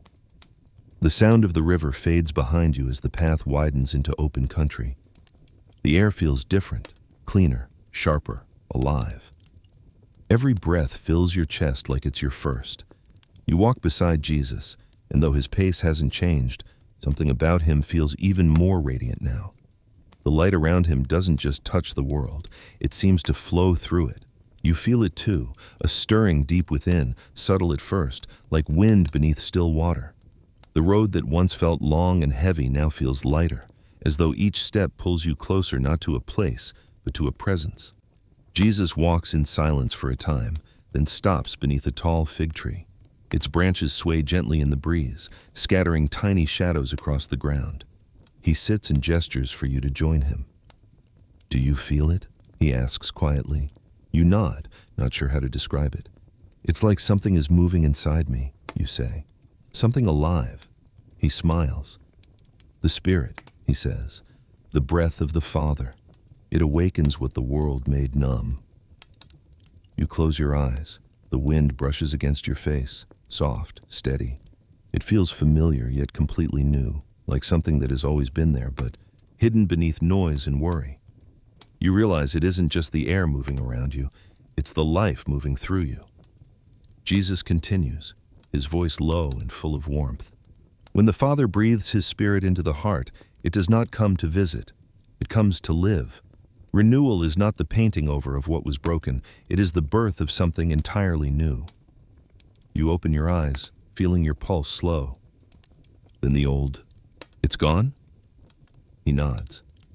Gone, but not wasted. Every scar, every sorrow becomes the soil for new life. The Spirit does not erase, it transforms. His words wash over you like cool water. For so long you've carried the weight of who you were, the mistakes, the failures, the shame that clung even after forgiveness. But now, sitting beneath this tree, you feel that weight loosening, falling away like dust shaken from old sandals.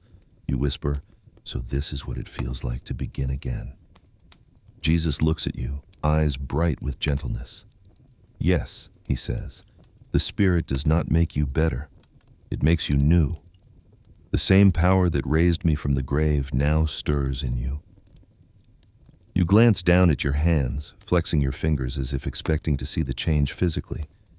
But it's deeper, quiet, invisible, undeniable.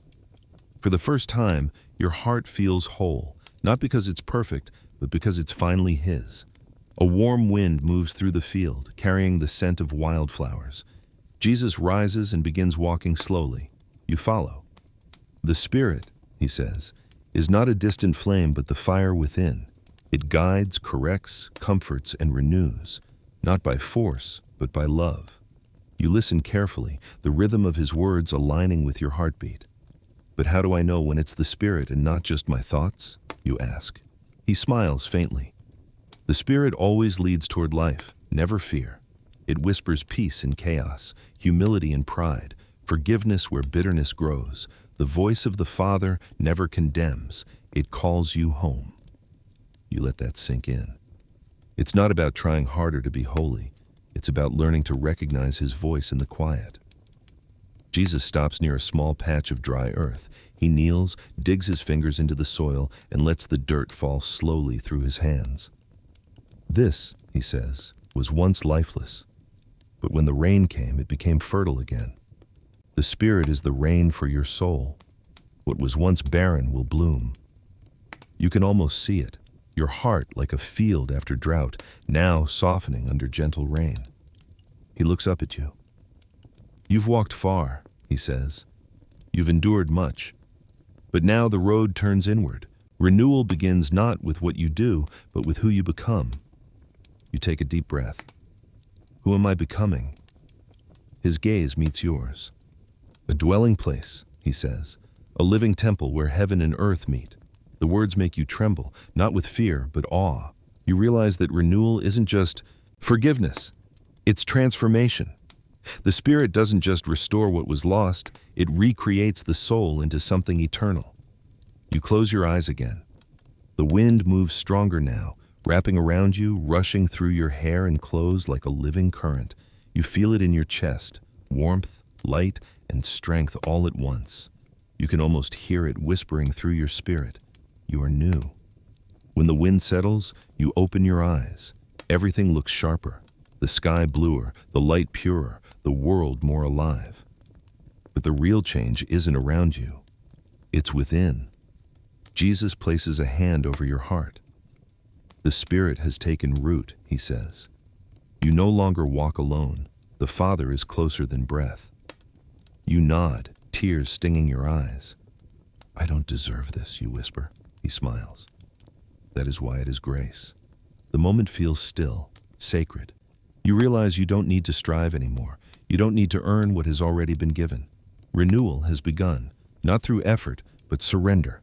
Jesus steps back, looking toward the horizon where the path winds forward through fields of golden grass. Now that new life has begun, he says, you must learn to walk in it.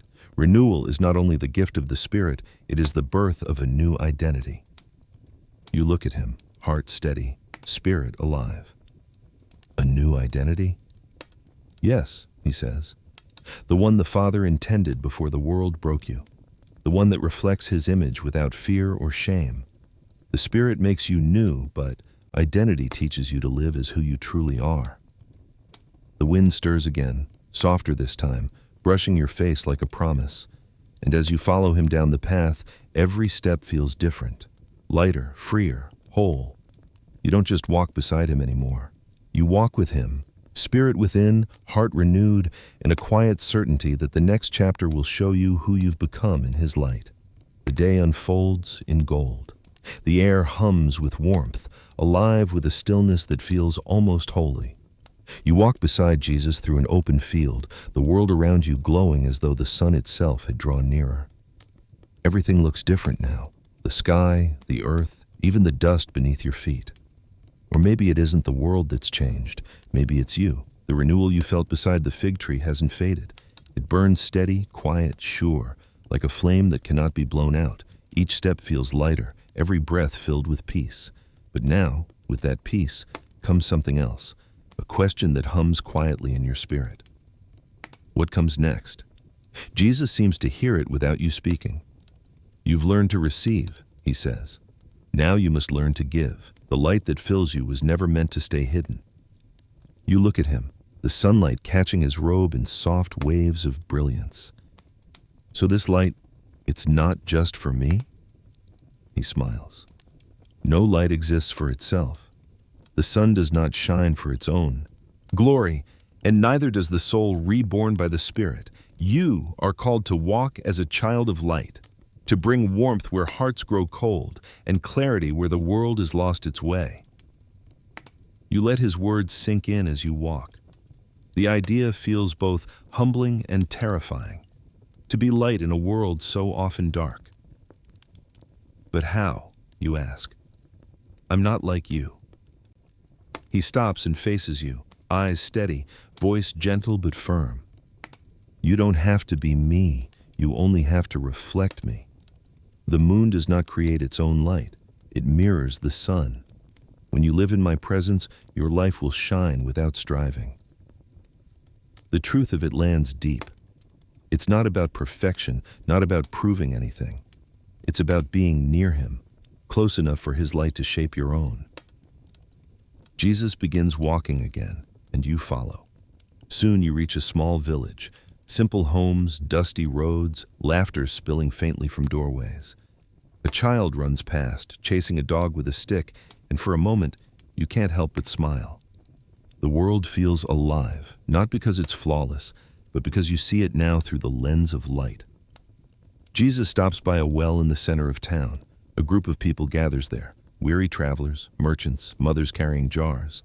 Some glance at him with curiosity, others barely notice. He watches them quietly, his expression soft. Look around you, he says. Every soul you see is loved by the Father. Some walk in light, some still wander in shadow, but all are seen.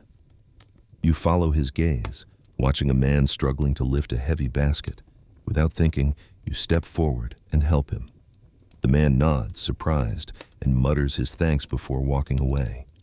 You look back at Jesus, who's smiling faintly. That, he says, is what walking in light looks like. Not speeches, not display, but quiet mercy.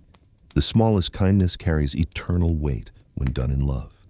You feel warmth spread through your chest. For so long you thought walking with God meant grand gestures or perfect obedience. But here, in a simple act, you understand. Light reveals itself through love. Jesus sits on the well's edge. The world will not always understand the light, he says. Some will resist it, for light exposes what is hidden. But do not let that make you dim your flame. A single candle still defeats the dark. You sit beside him, watching people pass. What if I fail? You ask quietly. What if my light fades? He turns to you, eyes full of calm certainty.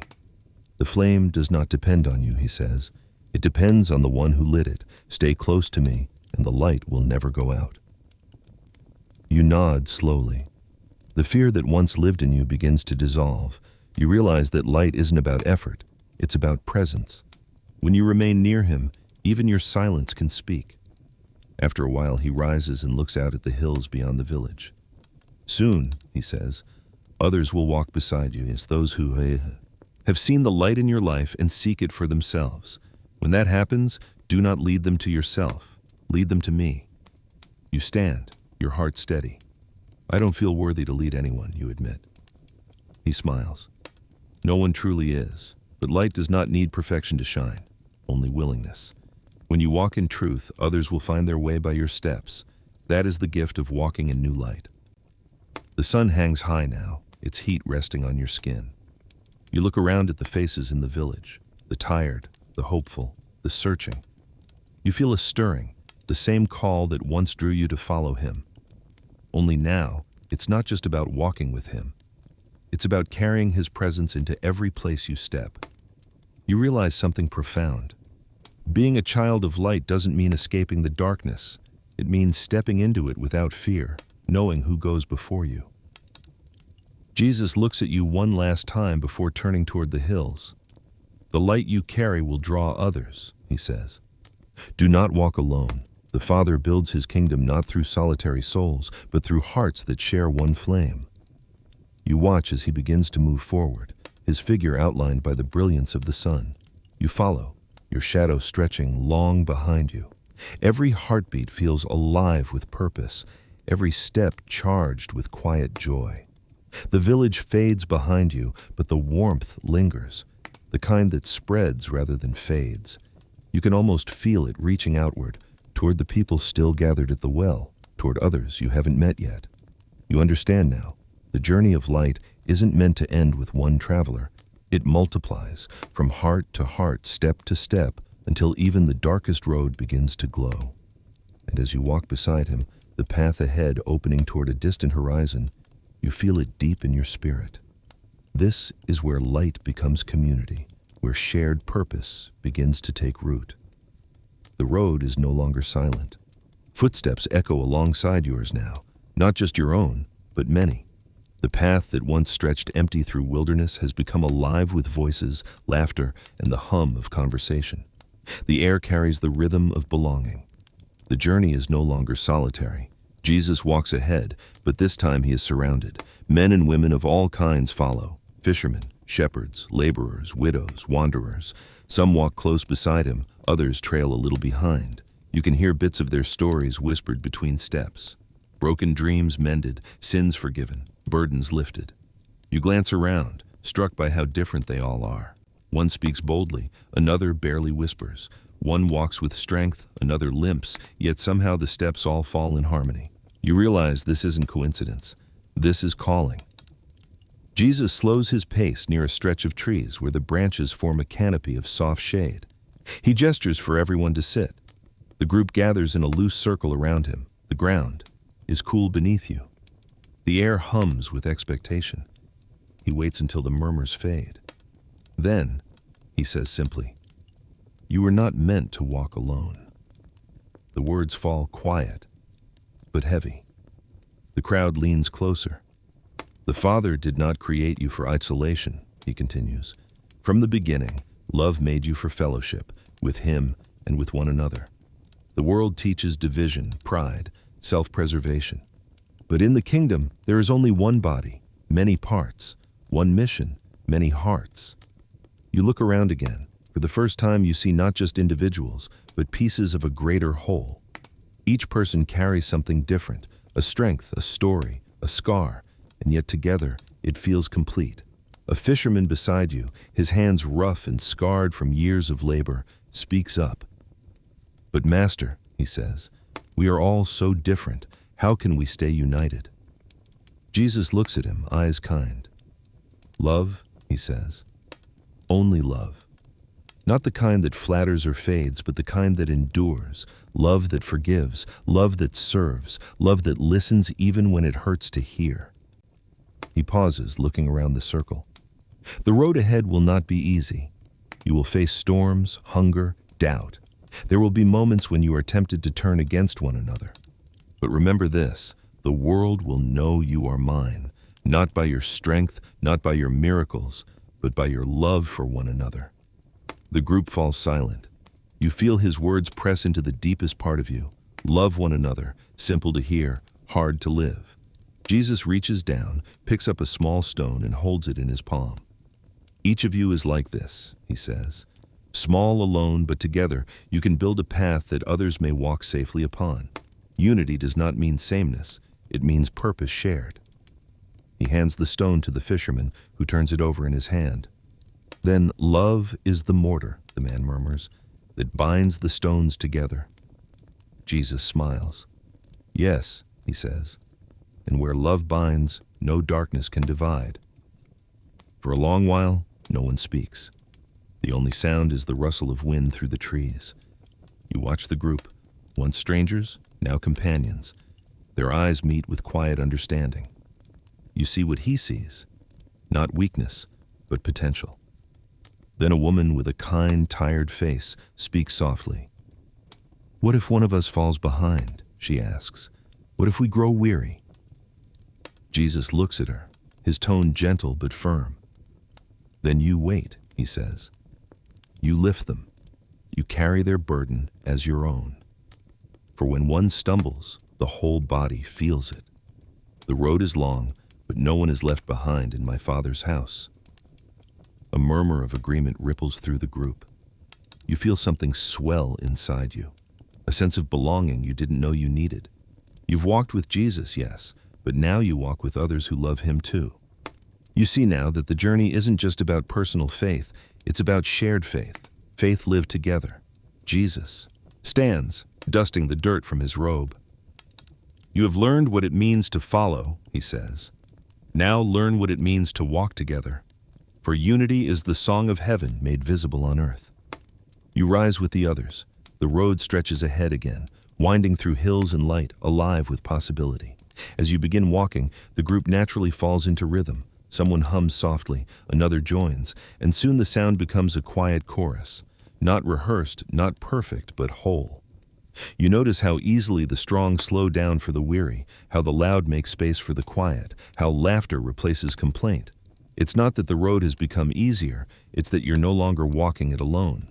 Jesus walks ahead still, but he glances back often, his eyes warm with approval. You realize he's teaching not just by words, but by example, the way he listens, the way he touches each life differently, the way his presence binds without force. As the sun begins to dip low, you all stop to rest beside a field of golden wheat. The breeze moves through it like waves on water, glowing under the fading light. Jesus looks at the harvest and says, "The fields are full, but the laborers are few. You are my laborers now. Together you will gather what the Father has planted." The words settle in your heart, both command and invitation. The fellowship isn't meant to stay here on this road. It's meant to move outward, to reach the hungry, the hurting, the forgotten. You look at your companions, their faces lit by the sunset. You see courage, compassion, and a spark of the same light you carry. This is what he meant. The fellowship of the road, many hearts, one flame.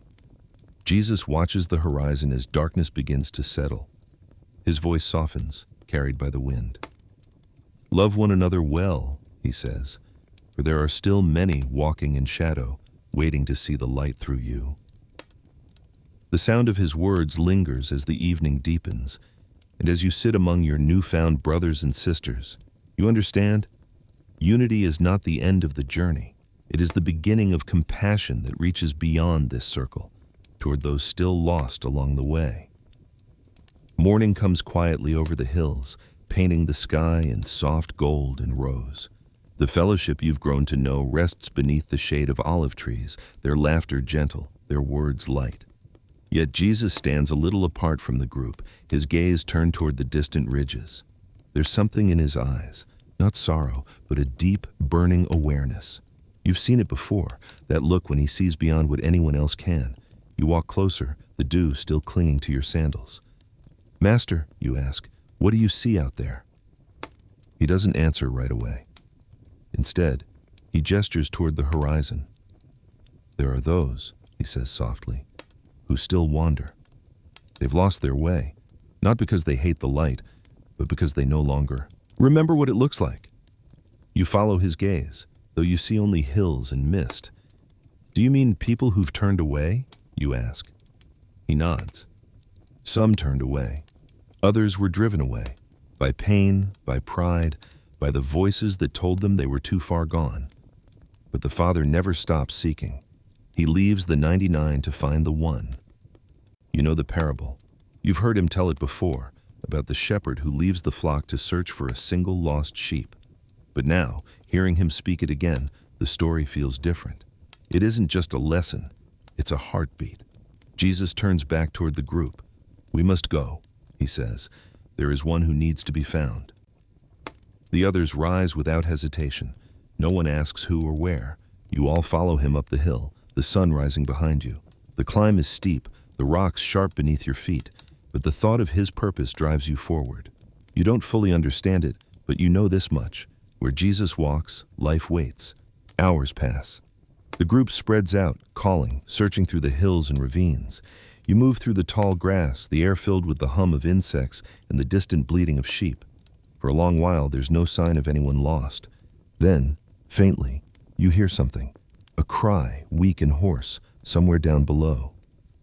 "Here!" you shout. Jesus appears beside you in moments, his pace quick, his eyes bright with intent. You both descend the rocky slope until you reach a small hollow. There, tangled among thorns and stone, lies a young shepherd, his face pale, his body trembling with exhaustion. His flock has scattered. His voice breaks as he says, "I tried to save them, but I lost them all. I don't deserve to be found." Jesus kneels beside him. "You are not forgotten," he says. "The shepherd never loses count of his own." The man shakes his head weakly. "But I failed." Jesus places a hand over his heart. Failure does not end the story. It is the moment the shepherd begins his rescue. The man begins to weep, not from pain, but from release. You watch as Jesus untangles the thorns from his cloak, lifts him to his feet, and carries him out of the hollow. Each step feels sacred, a living parable unfolding before your eyes. At the top of the hill, the rest of the group gathers. The man stands trembling among you, still unsure if he belongs.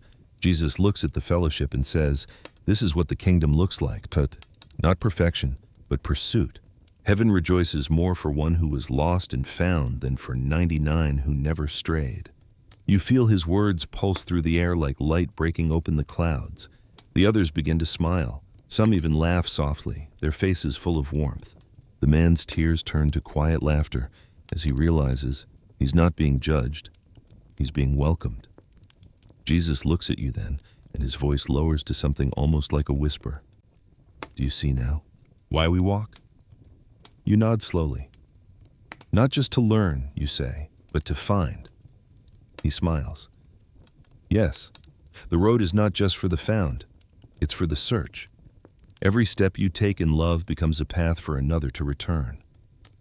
You glance back at the man, now sitting among the others, sharing water and bread. His hands still tremble, but his eyes shine. You realize that something more than rescue has happened. Restoration. The lost one isn't just saved, he's made whole. As the sun climbs higher, Jesus turns to the group. Each of you, he says, has someone waiting in the dark, a friend, a brother, a stranger. Seek them, not with judgment, but mercy. The Father's love does not tire. The fellowship nods, their hearts stirred. You feel the truth resonate within your chest. This is what your renewal was for, what the light was meant to become, to carry his heart for the lost, to walk into the shadows not to condemn, but to call. You remember the woman by the river, the man healed by faith, the broken ones who found hope again. Each of them, a story of pursuit. Each of them proof that no one is too far for grace to reach. Jesus stands in the center of the group, his voice clear as the wind. When one is found, he says, the whole of heaven sings, for love is never complete until it restores. You close your eyes, picturing it, the sound of heaven rejoicing, angels laughing, the shepherd lifting his sheep onto his shoulders. The joy feels real, almost near enough to touch. You open your eyes again, the sunlight glinting through the trees. The man who is lost now walks beside you, his steps slow but steady. He glances at Jesus, then at you, and smiles. You realize that this moment of redemption, is joy made visible. Jesus looks toward the horizon once more, his expression calm, radiant. Now you understand, he says, the road of love always ends in joy. For every lost one who returns, the Father's heart dances. And as you all continue forward, laughter rising among the group, the path seems to glow brighter than before, as if joy itself is lighting the way home. The road curves downward into a wide valley filled with vineyards and olive groves, their leaves shimmering under the late afternoon sun. The air smells of fruit and soil, of harvest and homecoming. You walk with Jesus and the others along the path that winds between the trees, your heart still glowing from what you witnessed. The lost one found, the broken one restored. Yet even as you rejoice, Jesus' expression is thoughtful, as if there is still more to understand about the joy of being found. Ahead, a farmhouse comes into view, large, warm, alive with the sound of music and laughter. Lanterns hang from wooden posts swaying gently in the breeze. Servants move quickly, preparing food, setting out wine, stringing garlands of flowers along the fence. It's a feast in motion. Someone is celebrating, you murmur. Jesus nods. Yes, he says, and rightly so, for the one who is lost has returned.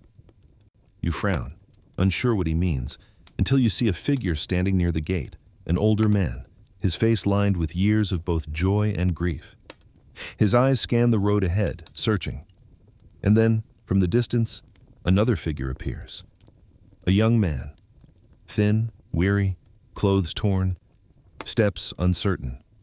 The older man freezes. For a heartbeat, the world seems to hold its breath. Then, with no hesitation, the father runs. His robe flutters behind him as he crosses the distance in seconds. He reaches his son, throws his arms around him, and holds him as though nothing else exists. You stop walking, overcome by the sight. The young man collapses into his father's embrace, tears falling freely. "Father," he chokes out, "I've sinned against heaven and against you. I'm no longer worthy to be called your son." But the father silences him with a trembling laugh, pressing his forehead to the boy's.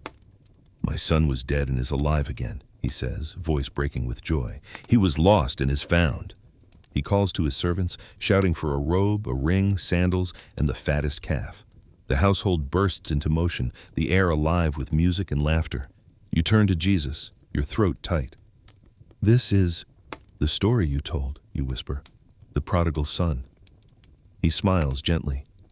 "Yes," he says, "but now you see it not as a tale. You see it as truth. This is the Father's heart made visible."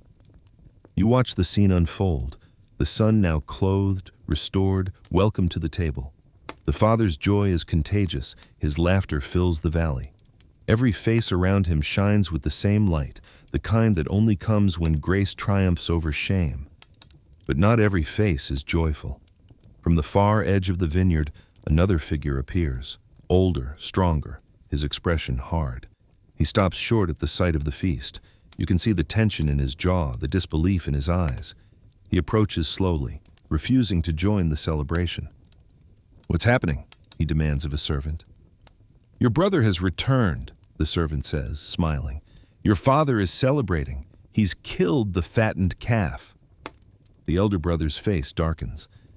"Celebrating? For him?" He gestures toward the house, anger flashing. "All these years I've served him, never disobeyed him, and not once did he throw a feast for me. Yet for this failure, he throws a banquet?" The father hears and steps outside. "My son," he says gently, "you are always with me, and all that I have is yours. But how could we not rejoice? Your brother was dead, and now he lives." The older son stands there, torn between pride and love, between resentment and mercy. Jesus watches silently, his face full of compassion. "Do you see?" he says quietly. "The Father's joy does not measure worthiness. It measures love. Heaven celebrates, not the perfect, but the restored." You nod, your heart full. "So the Father rejoices not because of what was done," you say, "but because his child came home." "Yes," Jesus says.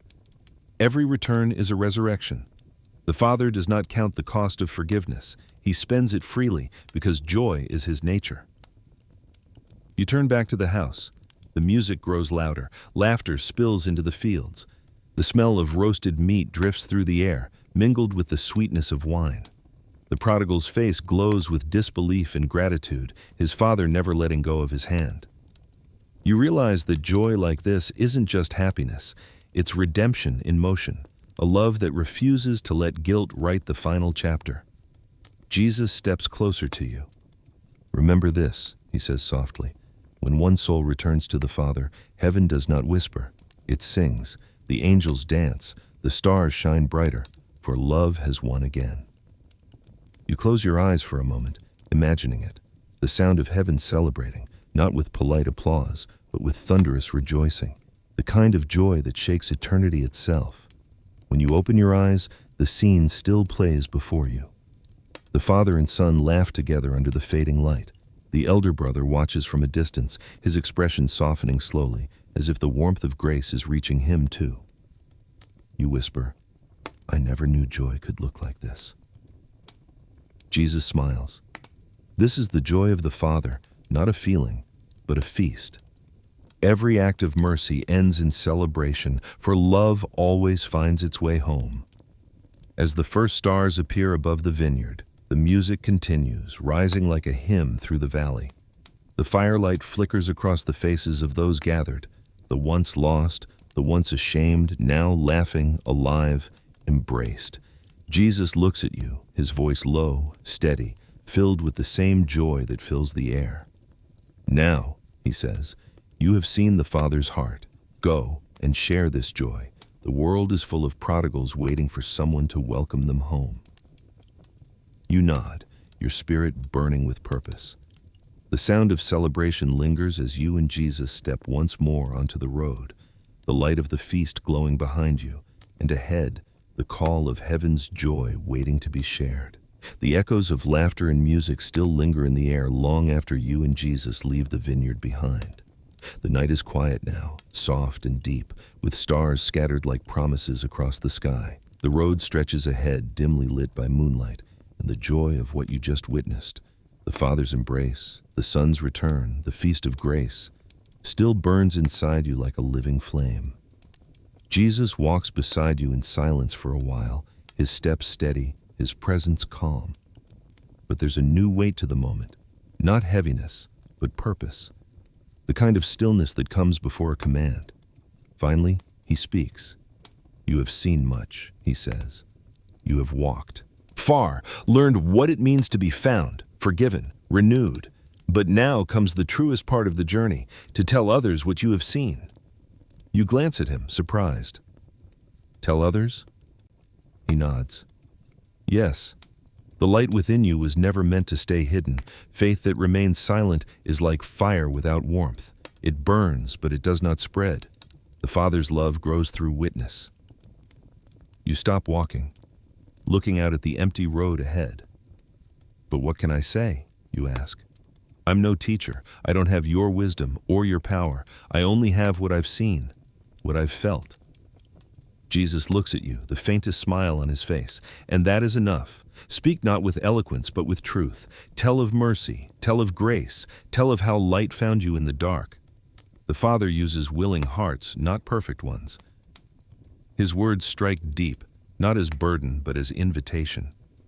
You think back to everything, the moments of fear, the lessons of faith, the mercy that mended you. All of it was preparation, not just for your own healing, but for others still wandering where you once walked. Jesus sits down on a flat stone by the road.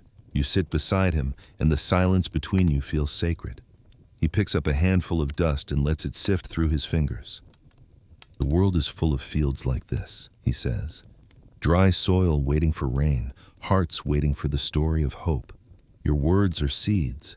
Speak them, and the Spirit will give them life. You lower your head, feeling the weight of his trust. But what if they don't listen? He looks at you steadily. Then you love them anyway. Your task is not to convince, it is to shine. The harvest belongs to the Father. You simply scatter light. His tone is gentle, but you hear the strength beneath it, a strength that steadies you. You realize now that this journey was never meant to end at understanding. It was meant to continue through obedience. Jesus stands again, looking toward the horizon where the faintest hint of dawn is beginning to glow. You are my witness now, he says. Tell the weary that rest still exists. Tell the broken that healing is near. Tell the lost that the shepherd has not stopped calling their name. You rise to your feet, your heart pounding. The thought of speaking in his name both humbles and terrifies you. What if I'm afraid? You whisper. He turns to you fully, his face illuminated by the growing light. Courage is not the absence of fear, he says. It is the choice to move through it. The Spirit within you will speak when your voice fails. You do not go alone. The promise in his words settles like fire in your bones. You look out at the horizon again, the world waking beneath the rising sun. You see villages, roads, rivers, mountains, people you haven't met yet, stories waiting to be touched by his light. Jesus begins walking once more, and you follow. The air grows warmer, brighter, alive with the sound of morning birds.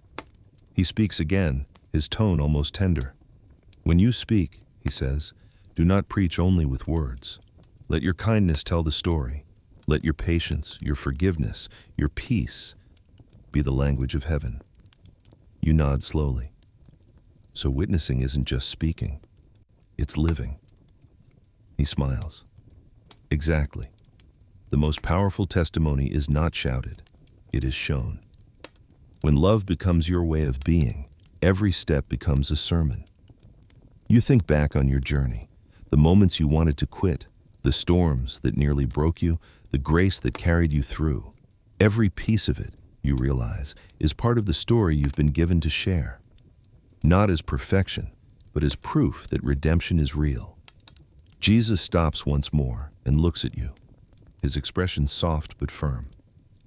The time will come when I must walk ahead of you, he says. But my Spirit will remain. You will go places I will not, and through you, many will see the Father's heart. Your chest tightens. Without you? You ask. He places a hand over your heart. Not without me, he says, within you. You close your eyes, feeling the truth pulse beneath his touch. Not comfort alone, but power, quiet and fierce. The same Spirit that renewed you now burns like a flame that cannot die. When you open your eyes again, the sky is radiant with dawn. Jesus begins walking ahead, and this time you walk beside him not as a follower learning, but as a witness carrying. Every step feels like a vow, to tell what you've seen, to love as you've been loved, to bring light into every shadow you find. As you walk, he speaks once more, his voice blending with the wind. Do not fear, he says. For those who walk in love walk in strength. The world will try to silence the light, but it cannot overcome it. The road glows with the warmth of sunrise now, the sky a canvas of gold and promise. You look at him, then at the horizon ahead, and you know what awaits. Not safety, but calling. Not rest, but purpose. You take a deep breath and step forward, your heart whispering the truth you've learned. The story of faith is not meant to be kept. It is meant to be lived, boldly, gently, fearlessly. And as you follow Jesus down the sunlit path, your spirit steadies, ready for what's next. To walk without fear, carrying light into a world that still needs to hear his name. The morning light grows stronger, spilling across the road like liquid gold.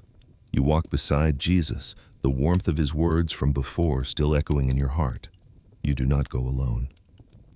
The call to witness still feels fresh, burning bright within you. Yet beneath that fire, a shadow stirs, the familiar tremor of fear. The thought of speaking his name before others, of standing in the world that once mocked him, doubted him, even rejected him, sends a quiet unease through your chest. You've seen the power of his miracles, his mercy, his truth. But what about when he's not standing right beside you? What happens when the world demands proof, and all you have is faith? Jesus slows his pace. He looks at you without surprise, as if he's been waiting for this moment. You are afraid, he says gently. You lower your gaze. A little, you admit. I believe in you. I do. But when I think of speaking your name out there, my heart trembles. What if I'm not strong enough? He stops walking and places a hand on your shoulder. Strength, he says, does not come from what you feel. It comes from who you trust. You lift your eyes to meet his. But what if they laugh at me? What if they hate me for believing? He smiles, faint and knowing. They hated me first, he says softly, but I was not shaken. The world's rejection cannot undo the truth. Remember this, fear cannot stand where faith is active. Speak my name not as a weapon, but as a witness. And no darkness can stand before it. You nod, trying to absorb the weight of his words. Yet fear, like a stubborn shadow, clings to the edge of your courage. Jesus gestures toward a small hill nearby. Come, he says, there is something I want to show you. You climb with him to the top, the wind tugging at your clothes. From there, you can see the vast stretch of land below. Towns, rivers, mountains, all bathed in sunlight. The world feels enormous, and you feel small again. He stands beside you, his gaze sweeping over the horizon. Look at this world, he says. Every heart below has its own fear. Some fear loss, some fear death, some fear being unseen. But my followers, they must fear nothing, because perfect love has already conquered every shadow. He looks at you, his voice steady, almost firm. The authority you carry does not come from skill or status. It comes from belief. When you speak in my name, you do not speak alone. Heaven speaks through you. You swallow hard, the wind cold against your face. Even if I'm afraid? Especially then, he says. Courage is born in the space between fear and faith. The moment you choose trust, even trembling, you step into my power. He kneels, pressing his palm into the earth. Fear is like this soil, he says, lifting a handful of dust. It clings, it clouds the air, but once the rain falls, it settles, and the ground becomes fertile again. Faith is the rain that settles fear. You look at the dust slipping through his fingers, the metaphor clear and piercing. So fear isn't the enemy, you say slowly. It's the place faith must grow. He nods.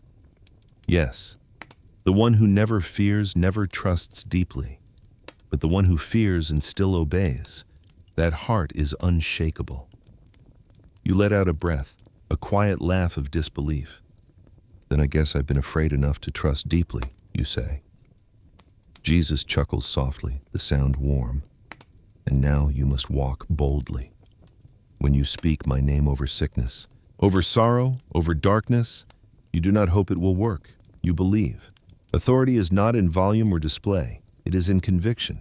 Even a whisper spoken in faith carries the thunder of heaven. The words wash over you like a storm of light. You remember the times he calmed seas with a sentence, healed with a touch, forgave with a word. It wasn't the gestures, it was the certainty. The same certainty he's now awakening in you. You turn your eyes back toward the valley below. So when I stand before those who doubt, you ask, how do I begin? He answers simply, begin by remembering who walks with you. Something breaks loose inside you then, not all fear, but its hold. The truth sinks deep. You are not alone. and the same authority that commands storms now dwells within you. Jesus steps closer, his presence radiating peace. When you say my name, he says, you call upon the power that spoke creation into being. No heart is too hard, no night too deep. The world may roar, but faith whispers louder. You close your eyes, breathing in the wind, letting his words take root. When you open them again, the horizon seems different, not vast and threatening, but full of promise. You look at him and say, almost under your breath, "Then I will not be afraid." He smiles. "Say it again." You straighten. "I will not be afraid."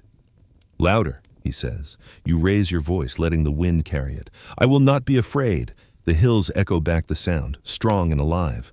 The words feel like more than speech. They feel like awakening. Jesus laughs softly, the kind of laugh that sounds like victory. "Good," he says. "Now walk in that truth, for fear flees where faith stands firm."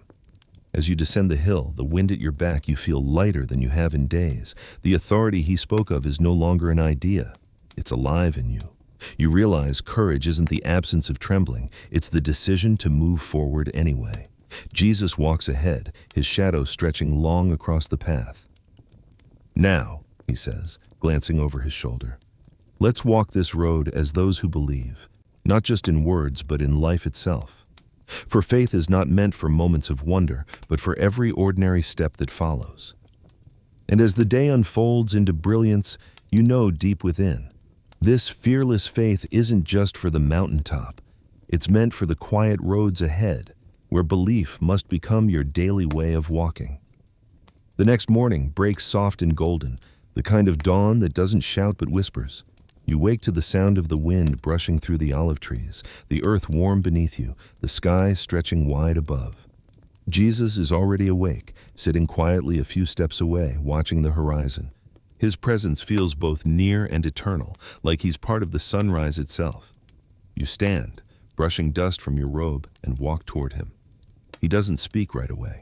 Instead, he points to the rising sun and says simply, "Every day begins with this. Light returning. So it is with faith.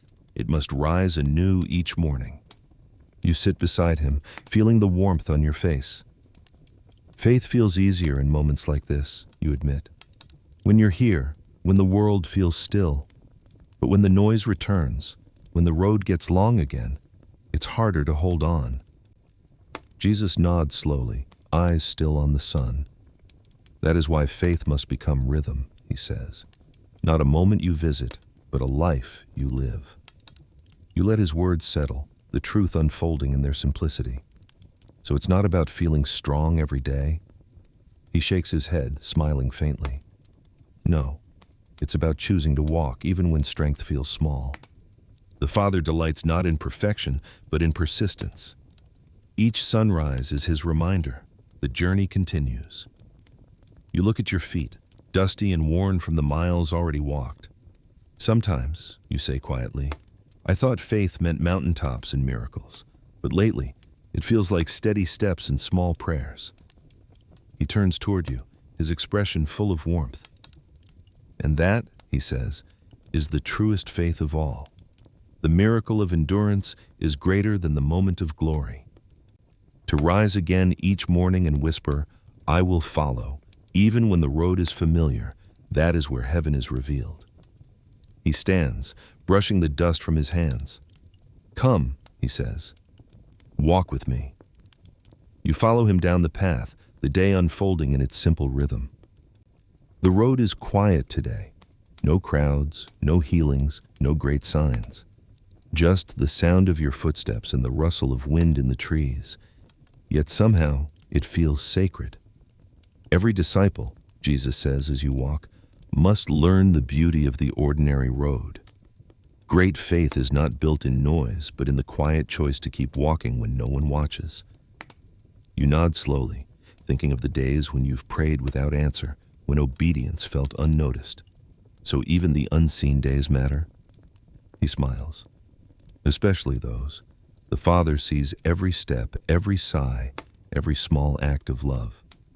You think nothing is happening, but roots grow deep where eyes cannot see. His words stir something in you, a sense of peace, but also purpose. You realize now that the road isn't meant to always feel grand. It's meant to be consistent, like breathing, like heartbeat, like sunrise. A breeze sweeps through, carrying the scent of the fields ahead. Jesus points toward them. The lilies bloom without striving, he says. The birds sing without worry. The Father feeds and clothes them daily, not with excess, but with enough. So too is faith. It is sustained by daily grace. You walk in silence for a while, letting the rhythm of your steps match the rhythm of his. Each footfall feels like a prayer. I trust. I follow. I stay. After a while, you ask softly, how do I keep faith when days feel empty? When nothing changes? He looks at you with compassion. By remembering who walks beside you. Faith is not measured by excitement, but by endurance. Some days you will dance in the light. Other days you will drag your feet through dust. Both are worship when done in love. His voice lowers, almost like a song. The Father's presence is not a storm or a shout. It is the quiet breath that sustains you in stillness. You think about your first steps on this journey, the doubts, the longing, the hunger for more. Now you see it clearly. Faith is not an escape from the ordinary, but the transformation of it. Every meal, every walk, every conversation can carry holiness when done in awareness of him. As you approach a village, the sound of life meets your ears. Merchants calling, children laughing, a mother humming as she bakes bread. It's nothing extraordinary, yet it feels like a living illustration of his teaching. Jesus stops and watches the people for a moment. This, he says, is where faith must live, in the everyday, in work, in kindness, in patience. The kingdom of God is not waiting in some distant place. It begins in the moments you offer to the Father. You watch as he greets a child, as he listens to an old man speak of his crops, as he smiles at a woman carrying water. No sermon, no miracle, yet each gesture carries the same divine weight. This is faith in motion. Later, as you both rest near the edge of the village, you ask, so the road never really ends, does it? He shakes his head gently. No, he says. The road continues until the heart beats its last. Each sunrise is a new invitation. Follow me again. He looks at the sky, now painted in hues of afternoon gold. Some days you will run, some days you will stumble. Some days you will feel nothing at all. But if you rise and walk, if you keep faith alive through the simple act of showing up, then the Father calls that victory. You sit quietly, watching the light shift across the ground. You understand now, the glory of faith isn't found in the rare, shining moments of revelation, but in the steady endurance of the daily road. The ordinary becomes holy simply because he walks in it with you. Jesus stands and looks at you, his eyes full of that same calm certainty that has carried you through so much. Tomorrow, he says, will bring another dawn, another chance to walk in trust. And when your legs grow weary, remember, perseverance is love that refuses to stop walking. You smile faintly, the peace of his words sinking deep. The day stretches ahead, familiar, unremarkable, yet sacred. Each breath feels like a quiet yes to the call that renews with every sunrise. And as you walk beside him once more, the rhythm of the road beats steady in your soul. Faith not as firework, but as heartbeat, not a single moment, but a lifetime of steps in his light. The evening sun dips low, brushing the sky and strokes of gold and violet. The road that once stretched wide now narrows again, winding through hills that seem to glow from within. Each step feels slower, not from exhaustion, but from awareness. You can sense that the journey is nearing its end. The air carries a quiet gravity, the kind that comes before a holy revelation. Jesus walks a few paces ahead, his robe catching the last of the sunlight. You've followed him through fire, storm, silence, and song. You've seen miracles, learned patience, endured pain, and found peace. And now, as the path bends toward the horizon, something deep in you knows. The destination is near. He glances back at you, smiling softly. You've walked well, he says. You manage a tired laugh. It feels like I've been walking forever. His smile widens. You have, not just with your feet, but with your heart. Every choice to keep going, every prayer whispered in the dark, every act of love when no one saw. That is the true pilgrimage. You look around, taking in the fading landscape. So this is it, you say quietly. The end? Jesus shakes his head. No, the road does not end. It opens. The journey here teaches you how to walk the one beyond. You frown slightly. Beyond? He looks toward the horizon where the sun meets the earth, a place so radiant it almost hurts to stare. Yes, he says. Home. The word lingers in the air like music. It feels both familiar and foreign, something you've longed for your whole life but couldn't name. He continues walking, and you follow. The ground beneath your feet feels softer now, the air lighter, as if the world itself is exhaling. In my Father's house, Jesus says, there are many rooms. I go to prepare a place for you. You glance at him, trying to take it in. A place for me? He nods. Yes, not for the version of you the world made, but for the soul the Father designed before time began. You were never walking to an ending. You were walking toward belonging.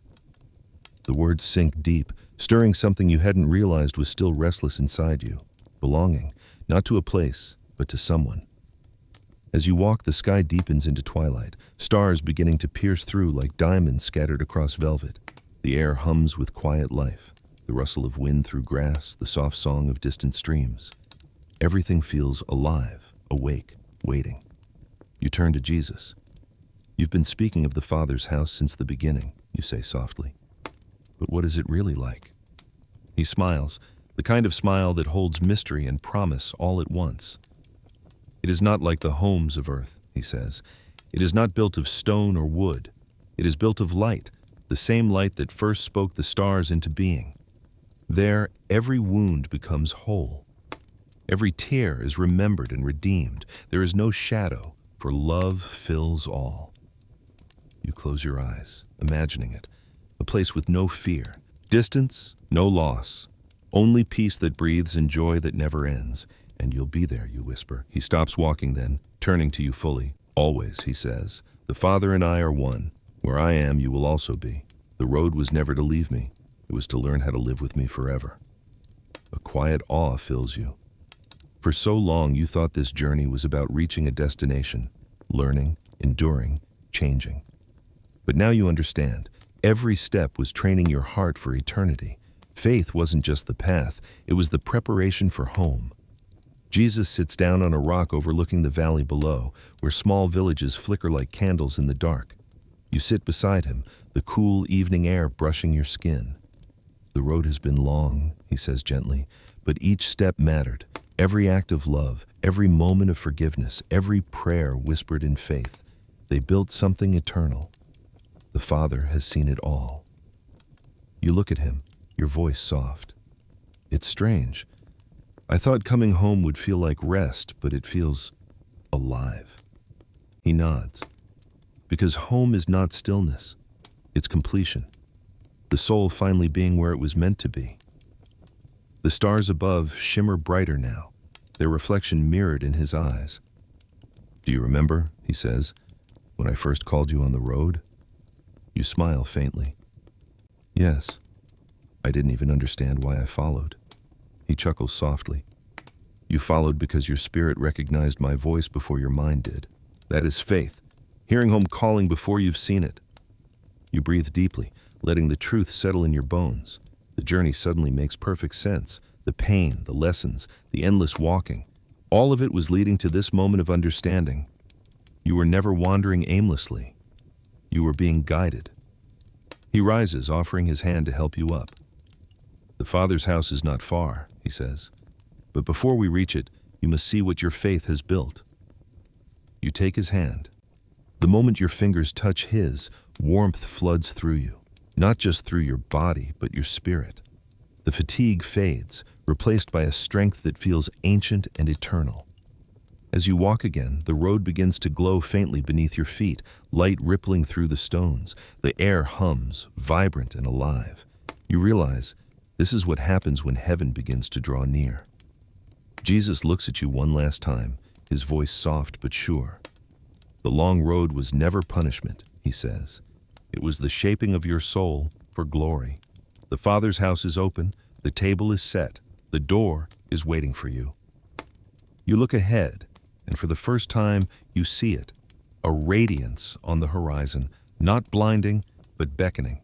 It feels like sunrise and homecoming and eternity all at once. Your heart swells, eyes filling with tears that no longer feel like sorrow. This is what every prayer has pointed to, every step, every struggle, every moment of faith, leading to the threshold of forever. You turn to Jesus, voice trembling with awe. So this is home. He smiles, radiant and tender. Yes, he says, and soon you will dwell in it, not as a traveler, but as one who has arrived. The path glows brighter ahead, and as you walk beside him, you feel it deep within your spirit. The end of the journey is not the end at all, but the beginning of eternal union with the one who walked every step beside you. The road fades into light, not the harsh glare of morning, but a soft, endless glow that feels both like arrival and awakening. The air hums with warmth, quiet, living, eternal. You walk beside Jesus, though the road beneath your feet has become something more like memory, stretching not through distance but through understanding. Every step has led here. Every moment has unfolded into this one truth. The way was never about where you were going. It was about who walked beside you. Jesus slows his pace, and you stop too. Before you lies something so vast, so radiant, that words feel small against it. The Father's dwelling, infinite and alive. It isn't made of walls or stone, but of presence itself. Peace made visible, love made light. The air vibrates with joy. You feel it deep in your bones, the kind of joy that doesn't rise and fall, but is. He looks at you, his expression tender, the light of eternity reflected in his eyes. This is the home you've been walking toward, he says softly. But home was never far. The kingdom has always been near, closer than breath, beating in every step you took. You take a slow breath. It's strange. You thought reaching this place would feel like leaving the world behind. Instead, it feels like seeing it clearly for the first time. Every sorrow, every joy, every silence now glows with meaning. Nothing was wasted. Jesus places a hand over your heart. The Father's house is within you, he says. Wherever you go, my presence goes also. The journey you began on the road continues now in spirit. Through every act of love, every word of peace, every step of faith that others will walk after you. You glance at him, surprised. So the journey isn't really over? He smiles, shaking his head. No, the way never ends. It changes form, but not purpose. The same spirit that guided you will guide others, through your story, your kindness, your light. For I walk every road that bears my name. His words settle over you like the calm before a sunrise. You look down, realizing the dust on your feet has vanished. The weariness in your bones is gone. You feel whole, not just in body but in being. Every fracture of who you were has been healed by his presence. Jesus turns his gaze toward the horizon, a horizon not of land but of glory. Do you see it? He asks. You follow his eyes. There, stretching beyond comprehension, is a sea of light, countless paths, converging into one radiant river, flowing straight into the heart of the Father. You can almost make out figures walking those roads, some ahead, some behind, all moving toward the same eternal embrace. They are all on their journey, he says, and I am with each one as I was with you. A tear slips down your cheek, but it isn't sadness, it's awe. You were with me in every moment, you whisper. Even when I doubted, even when I couldn't feel you. He nods. Especially then, the silence was not absence. It was faith being born. You take another breath, your chest rising with peace instead of fear. The memories flood through you, the fire by the shore, the storm on the mountain, the laughter on the road, the faces of those who found hope because he stopped for them. It all flows together like a song, one great melody of mercy. Jesus steps closer, his voice now quiet but firm. The way was not about the miles you walked, he says. It was about what was formed within you as you walked it. Trust, surrender, love. Those things are eternal. They go with you now. You look again toward the radiant expanse ahead, but somehow it no longer feels like something you must reach. It feels like something that has already reached you. Eternity, you realize, isn't far away. It's here, wrapped in every breath, shining in every soul awakened by his presence. Jesus begins to walk again, though now the motion feels more like flow than movement, as if the world itself bends around him. You walk beside him, not because you must, but because it's all you've ever wanted. After a while, he turns to you and says, "Soon you will rest, but not in stillness. Rest in fullness. Rest in the knowing that love has finished its work." You nod, your heart steady. "And you'll still be there?" He smiles, that same gentle, knowing smile that began this entire journey. "Always. I walk with those who walk in love. Wherever my name is whispered, wherever hope is kindled, I am near." The light grows brighter, wrapping around you like dawn returning to the world. You hear faint laughter, soft music, not separate sounds, but harmony itself. The Father's presence feels near now, close enough to touch.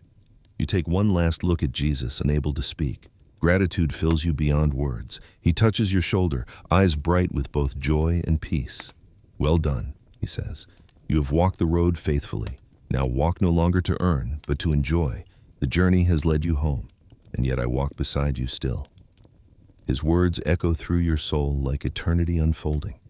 The light deepens around you, wrapping you in warmth, in belonging, in love that has no end. You close your eyes, not in sleep, but in awakening. When you open them again, the world looks both new and familiar. The path still stretches before you, though it's not the same road. It's the road within, the one that never ends because he walks it with you. The breeze moves gently through the air, and you hear his voice once more, not from beside you now, but from within. Every road that loves, every step that forgives, every moment that believes, I am there. The way is not behind you. It is with you. It is me. The light rises fully, filling everything. Sky, earth, heart. You breathe it in, realizing the final truth of your journey. The road never truly ends because the traveler never leaves. And as eternity dawns in quiet glory, peace settles over you like dusk and rises again like morning. He walks beside you still,